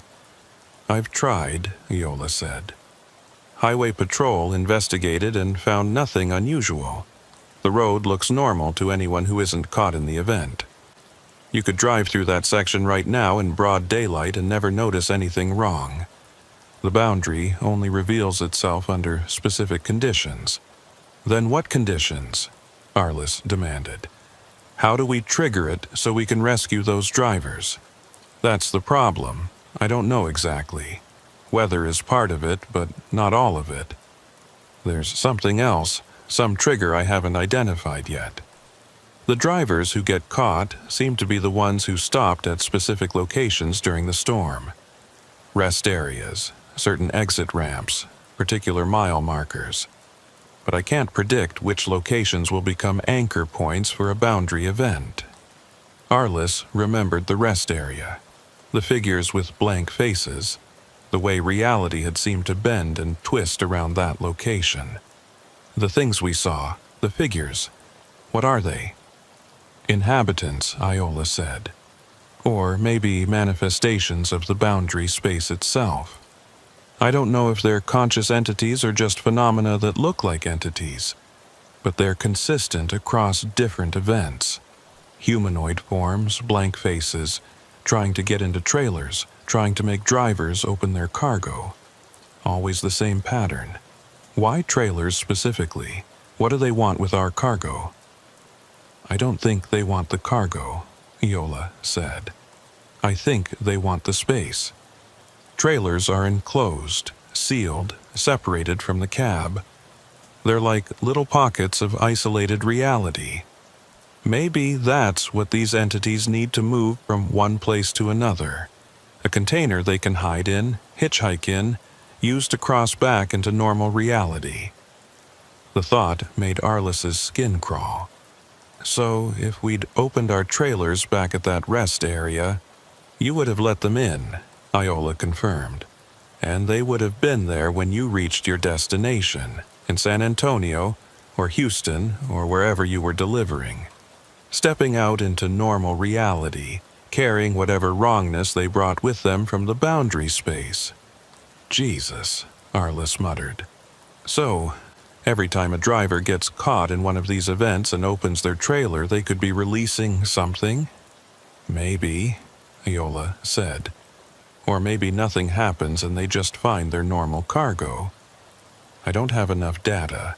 Most drivers who report these events don't open their trailers, either because they're smart enough not to, or because they escape before it becomes an issue. The ones who do open their trailers usually don't report what they find, if anything. A waitress came by with coffee, and they ordered breakfast, falling into silence while she was nearby. When she left, Arliss leaned forward and lowered his voice. "What do you want from me? Why bring me here to tell me all this?" "Because you survived," Iola said, "and because you made good decisions under pressure. You didn't open your trailer. You recognized the warning signs. You chose the correct path when the highway split. Those aren't common traits, Mr. Beaumont. Most drivers panic, or freeze, or make the wrong choice. You did everything right. So what? You want to recruit me? Make me part of your research project." "I want you to be prepared," Iola said, "because you'll encounter another boundary event. Maybe not tomorrow or next week, but eventually. These things have a way of finding drivers who've been through them before. Like you've been marked, flagged by the system, put on a list of people who know about the boundaries. That's paranoid thinking," Arliss said. "Is it?" Iola pulled up another database on her laptop. "I've been tracking drivers who've had boundary encounters. 63 individuals over 7 years. 41 of them had multiple encounters. 22 had 3 or more. The recurrence rate is 87%. Once you've been in a boundary event, you're statistically likely to encounter another one." The numbers were stark and disturbing. Arliss thought about his schedule, all the runs he had planned for the next month. How many of them would take him through areas where boundary events could form? "How do I avoid them?" he asked. "You can't completely," Iola said, "but you can minimize risk. Avoid driving during severe weather when possible. Monitor weather patterns and route around high-risk areas. Stay away from rest stops during electrical storms, and most importantly, if you start experiencing the warning signs, time jumps, fuel anomalies, strange sounds from your trailer, get off the highway immediately and wait it out in a populated area." Their breakfast arrived, and they ate in silence for a few minutes. Arliss was processing everything Iola had told him, trying to reconcile it with his understanding of how reality worked. Part of him still wanted to believe there were rational explanations for everything he'd experienced. Equipment malfunctions, weather effects, fatigue-induced hallucinations. But the evidence was too consistent, too well documented. Iola had been tracking this for 7 years. She had databases full of incidents, patterns that repeated across different events, testimonies from dozens of drivers who'd experienced similar phenomena. This wasn't mass hysteria or coincidence. This was real. "The text messages you sent," Arliss said. "How did you know to send them exactly when I needed them?" "I didn't," Iola admitted. "I send warnings to every driver whose GPS shows them entering a high-risk zone during potential boundary conditions. Most of them never experience anything unusual and probably think I'm crazy. But for the ones who do encounter events, having that warning makes the difference between survival and not. You do this for free, just out of the goodness of your heart." Iola's expression hardened. "I do it because I lost someone. My husband, Tom. He was a driver, 23 years on the road, disappeared on I-35 8 years ago during a storm. Just vanished, truck and all. Never found, no explanation. officially listed as a missing person. But I know what happened to him. He drove into a boundary event and couldn't find his way out. I'm sorry, Arliss said, and meant it. That's why I started tracking these things, Iola continued. Trying to understand what happened, trying to make sure it didn't happen to anyone else. I can't save everyone, but I can warn people. I can give them information that might keep them alive. They finished their breakfast, and Yella handed Arliss a card with her contact information. Keep this. If you experience anything unusual on the road, anything that doesn't feel right, call me immediately. I maintain a network of drivers who've been through boundary events. We share information, warn each other about high-risk areas, help coordinate rescue efforts when drivers get trapped. Like Nedra Chilton and Hoyt Bramble? Arliss asked. Already contacted them both, Iola confirmed. They're part of the network now, same as you. We look out for each other because nobody else will. Arliss pocketed the card. What about the drivers still trapped in last night's event? Is there anything we can do?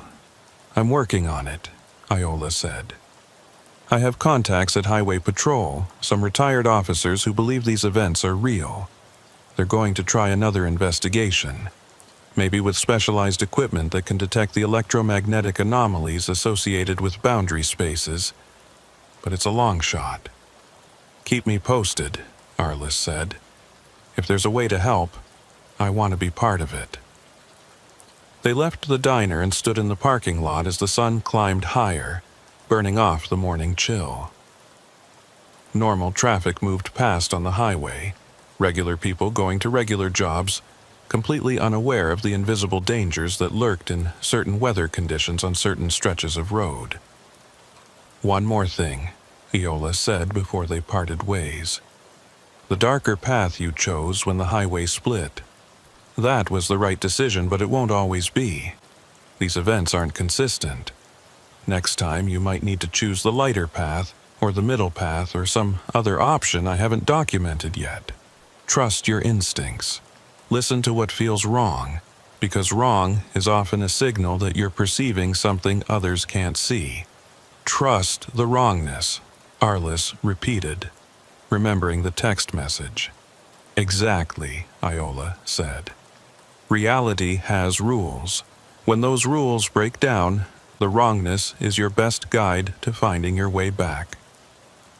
She got into her car and drove away, leaving Arliss standing in the gravel parking lot with more questions than answers. He headed back to the truck stop and spent the rest of the day going through his logs, documenting everything that had happened the previous night.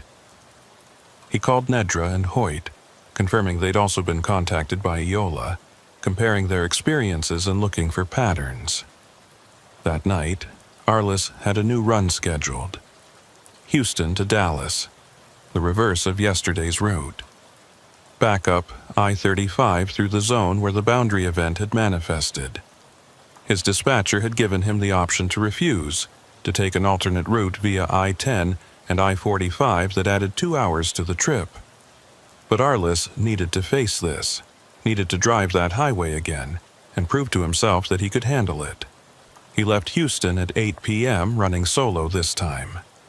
Nedra and Hoyt were on different schedules, headed to different destinations. But they stayed in contact via CB, checking in every 30 minutes, sharing their positions and status updates. The network Iola had mentioned, supporting each other even when they were hundreds of miles apart. The weather was clear, no storms forecast for the next 48 hours. According to Iola's data, boundary events were unlikely to form in stable atmospheric conditions. But Arliss kept his guard up anyway, monitoring his gauges, checking his clocks, listening for any unusual sounds from his trailer. Mile marker 200 passed, then 210.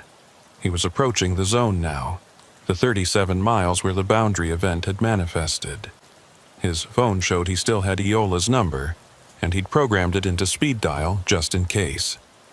His GPS was set to record his full route, documenting every mile for future reference. At mile marker 215, the place where his clock had first jumped, Arliss slowed down and paid careful attention to his instruments. Everything looked normal. Clock advancing 1 second at a time, fuel gauge dropping at the expected rate. Odometer tracking perfectly with mile markers. No anomalies, no warning signs, nothing to suggest reality was anything other than completely normal. He passed through the entire 37-mile zone without incident, reaching mile marker 252 with a sense of relief mixed with anticlimax. Whatever had been there last night was gone now, either collapsed or dormant, or waiting for the next set of conditions that would trigger its manifestation. But as he approached Temple, where the original rest area had been, Arliss saw something that made him slow down. There were lights at the rest area. Not the sick yellow-green glow from before, but normal lights. And there were vehicles parked there, their shapes illuminated by security lamps. He almost kept driving. But something made him take the exit, pulling into the rest area that had been the starting point of last night's nightmare. In daylight, it had been ordinary. Now, at night, he needed to see if it was still ordinary, or if something had changed. The rest area looked completely normal. A few trucks parked in their designated spots, a couple of cars near the restroom building, everything exactly as it should be. Arliss parked at the far end and sat in his cab, watching and listening. No scratching from his trailer, no humming, no figures with blank faces standing in the shadows, just a quiet rest area on a clear night with normal people taking normal breaks from their normal drives. He climbed down from his cab and walked to the back of his trailer, checking the seal. Still intact, same number he'd put on in San Antonio. He put his hand against the metal of the trailer wall and felt nothing unusual. Just cold steel, normal vibrations from highway traffic. The familiar presence of cargo secured behind locked doors. A figure emerged from the restroom building and walked toward the parking area. For a moment, Arliss tensed, remembering those blank-faced entities from the Boundary event. But as the person got closer, he saw it was just a middle-aged woman in a company jacket, a legitimate driver taking a legitimate break. She noticed him and nodded in greeting. "Evening. Weather's nice tonight." "Yeah," Arliss agreed, relaxing slightly. "Real different from last night." "That storm was something else," she said. "I pulled off here to wait it out. Weird thing, though. I could have sworn I was only parked for about 30 minutes. But when I checked my clock afterward, I'd lost almost 2 hours. Must have dozed off without realizing it." Arliss felt his pulse quicken. "You were here last night, during the storm?" "Sure was. Why? Did you experience anything unusual? Strange sounds, time distortions, GPS glitches?" The woman gave him an odd look. "No more than you'd expect in a thunderstorm. Why? Did something happen?" Arliss studied her face, looking for any sign that she was hiding something or had experienced the Boundary event but was afraid to admit it. But she just looked confused by his questions, like she genuinely had no idea what he was talking about. "Nothing," Arliss said. "Just curious. Drive safe." He walked back to his truck, processing this new information. The woman had been at the rest area during the storm and had lost time, but she hadn't experienced the Boundary event itself, or at least she wasn't aware of it if she had. Maybe the event had only captured certain drivers, the ones who met some specific criteria. Or maybe she'd been on the periphery, affected by time distortions but not pulled fully into the altered space. Iola would want to know about this. Arliss pulled out his phone and sent her a text with the details. She responded within minutes. "Common pattern. Peripheral exposure. Driver experiences minor anomalies but no full Boundary encounter. Suggests the event had a core zone and outer layers with decreasing intensity. Good data." Arliss climbed back into his cab and continued north, leaving the rest area behind. He had a delivery to make in Dallas by morning, and despite everything that had happened, he was still a professional driver with a job to do. The boundary events were real and dangerous, but they weren't constant. Most of the time, the highways were just highways. Most of the time, reality worked the way it was supposed to.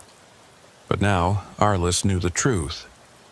Knew that under the right conditions, in the right places, reality could bend and break and create spaces where the normal rules didn't apply.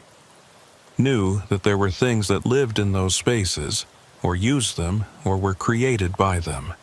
Knew that some drivers never made it back from their encounters with these phenomena.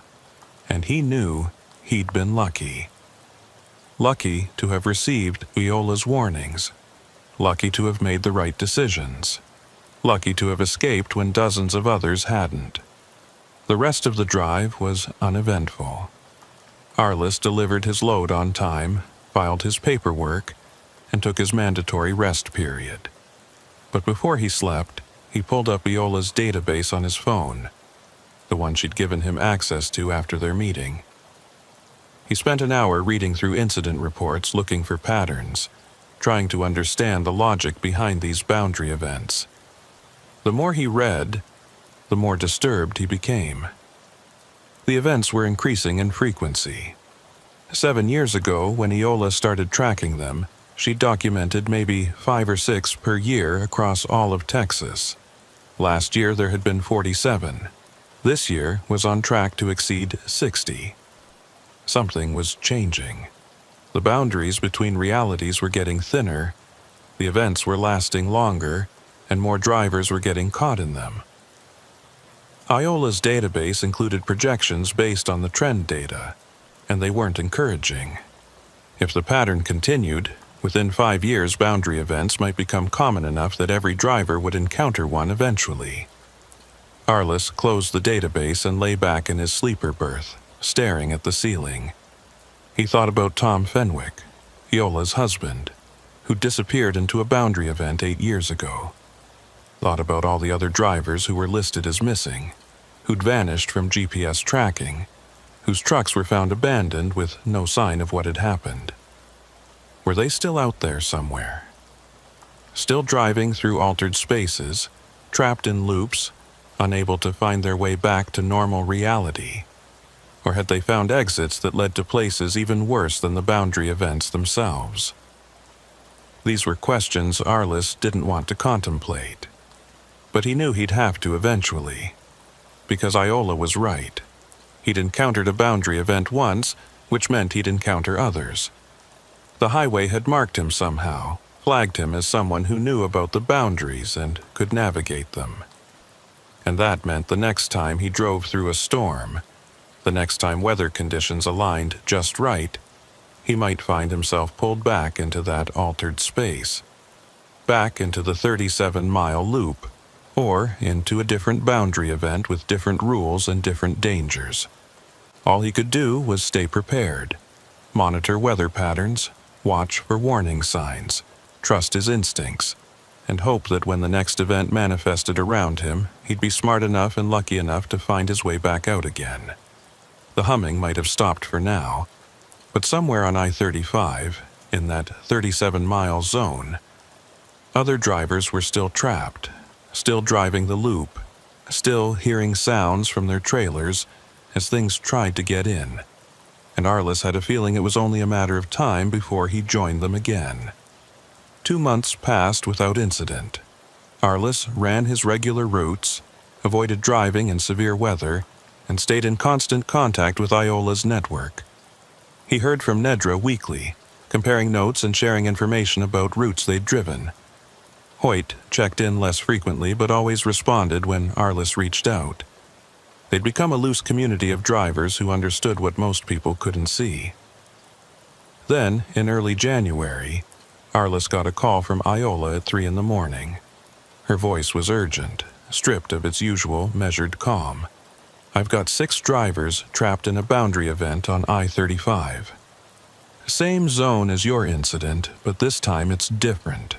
The event isn't collapsing. It's been active for 18 hours and it's getting stronger. I need your help. Arliss was in Oklahoma City, 300 miles from the event location. What can I do from here? I need someone who's been through a boundary event to guide the trapped drivers out, Iola said. I can track them on GPS, I can see where they are, but I can't tell them which path to take when the highway splits. You've done it, you know what to look for. Can you talk them through it?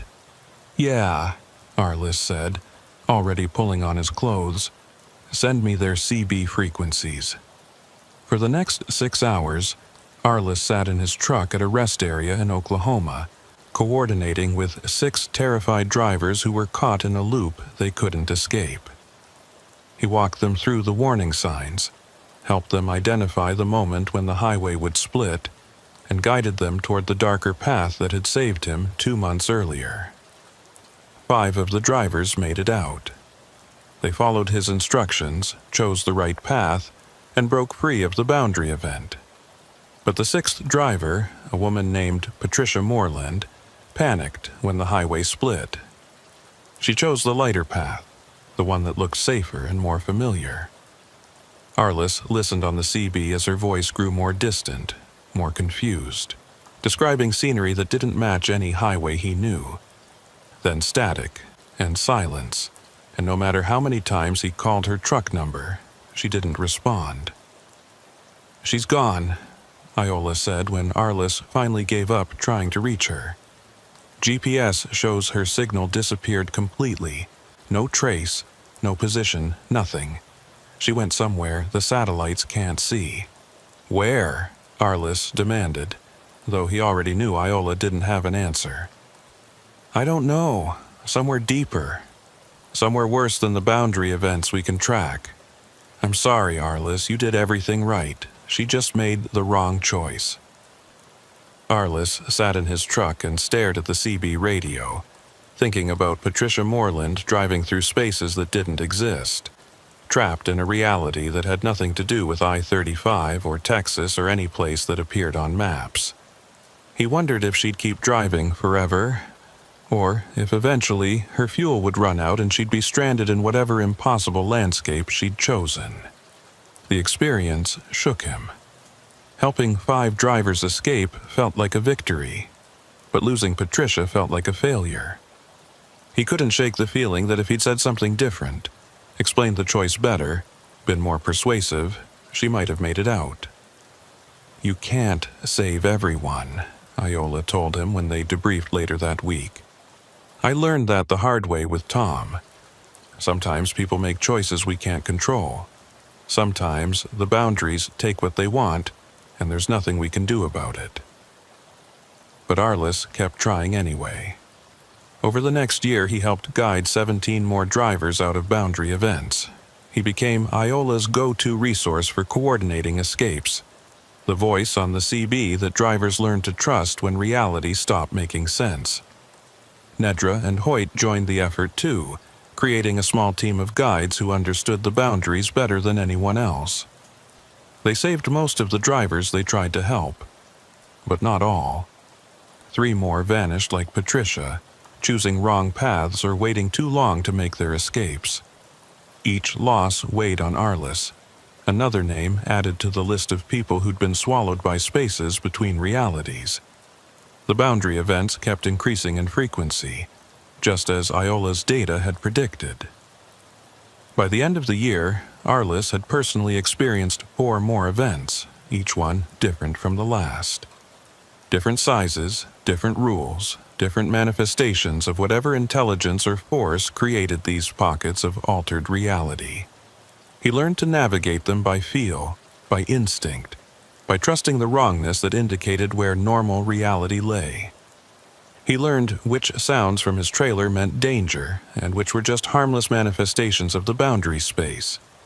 He learned to read GPS glitches like a map, interpreting the patterns of signal loss and distortion to find the edges of events.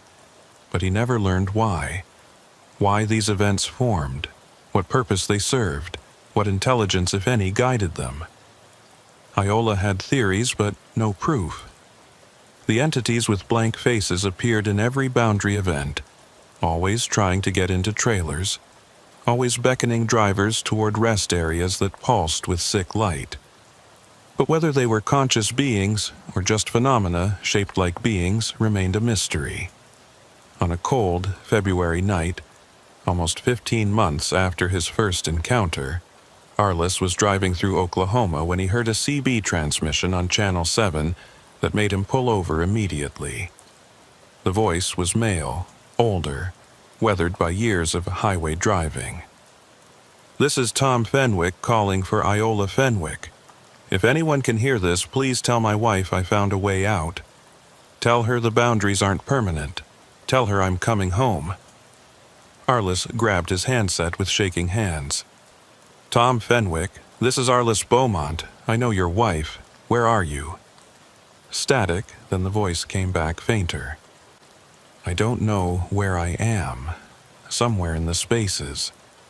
Been driving for what feels like years. But I found a path, a route that leads back. Tell Iola I'm on my way. Tell her." The transmission cut off. Arliss tried to respond but got only static. He immediately called Iola, told her what he'd heard. The silence on the other end of the line lasted so long he thought the call had dropped. "That's impossible," Iola finally said, her voice thick with emotion. "Tom disappeared 8 years ago. Even if he was still alive somewhere in a boundary space, even if he found a way back, the time differentials, he'd be decades older. It can't be him. It was him," Arliss insisted. "The voice, the way he spoke, he knew your name. He said he was coming home. Time doesn't work the same in the boundary spaces," Iola said quietly. "Maybe for him it's only been months instead of years. Maybe the reverse. Maybe he's been trapped for decades from his perspective. I don't know. But Arliss, if there's even a chance, I'll watch for him," Arliss promised. "I'll put out the word to the network. If Tom Fenwick shows up anywhere, we'll know." But weeks passed with no further transmissions. No truck matching Tom's description appeared on any highway. No GPS signals that could be traced to his vehicle. Just that one transmission. That one moment of contact across whatever boundaries separated normal reality from the spaces where lost drivers roamed. Iola never stopped watching for him. She monitored every frequency, tracked every GPS anomaly, investigated every report of strange CB transmissions. But Tom Fenwick remained lost, somewhere in the spaces between, either unable to complete his journey home or trapped in a loop that made him think he was making progress when he wasn't. Arliss continued driving, continued guiding trapped drivers out of boundary events, continued documenting the phenomena for Iola's ever-growing database. He accepted that this was part of his life now, part of what it meant to be a professional driver in a world where reality had thin spots, and storms could open doors to impossible places. Some nights, when he was driving through dark highways under storm clouds, he'd hear those sounds from his trailer. The scratching, the tapping, the low hum that vibrated through steel and bone. And he'd remember that first night at the rest area, the figures with blank faces, the choice between light and dark roads. He never opened his trailer during those moments, never pulled over at rest areas that felt wrong, never chose the path that looked safer when highways split. He'd learned to trust the wrongness, to follow the instincts that kept him on the side of reality, where maps made sense and mile markers advanced in order. But he knew that somewhere out there, on highways that didn't appear on any GPS, other drivers were still trapped, still running their loops, still hearing sounds from their trailers as things tried to get in. Patricia Moreland, Tom Fenwick, and hundreds of others who'd made wrong choices or been caught by events they couldn't escape. And every time Arliss saved a driver from a boundary event, every time he guided someone back to normal reality, he thought about the ones who were still out there, still driving, still hoping to find their way home. The humming never really stopped. It just got quieter. waiting in the spaces between mile markers, between reality and whatever lay beyond, waiting for the next storm, the next set of conditions that would thin the boundaries and create new pockets where the normal rules didn't apply. Arliss learned to live with it, to drive through it, to help others survive it, because that's what drivers did. They kept moving forward, no matter what the road threw at them, even when the road itself became something that shouldn't exist. On a warm spring morning, Arliss was fueling up in San Antonio when his phone buzzed with a message from Iola. Just 3 words. Tom came home. Arliss called her immediately. "What happened? Where was he?" "He showed up at our house last night," Iola said. And he could hear the tears in her voice. "Just drove up in his truck, like he'd been gone a week instead of 8 years. He looks older, Arliss, maybe 15 years older than he should, but he's alive, he's here, he made it back. How? He doesn't remember clearly. Says the boundaries kept shifting, time kept jumping, but he held on to the idea of home. Held on to it so hard that eventually a path opened up and led him here. He wanted me to thank you. Said he heard your voice on the CB helping other drivers, and it reminded him that escape was possible, that home was still out there waiting." Arliss felt something tight in his chest loosen. "I'm glad he made it back. Tell him welcome home." They talked for a few more minutes, Iola promising to send Tom's full account once he was ready to discuss it in detail. When they hung up, Arliss stood in the truck stop parking lot and looked at the highway stretching away in both directions. Normal pavement, normal traffic, normal reality. But underneath it, invisible to most drivers, were the boundaries. The thin spaces. The pockets where reality bent and broke and created roads that led to places they shouldn't. Tom Fenwick had been trapped in those spaces for 8 years and found his way home, which meant others could too.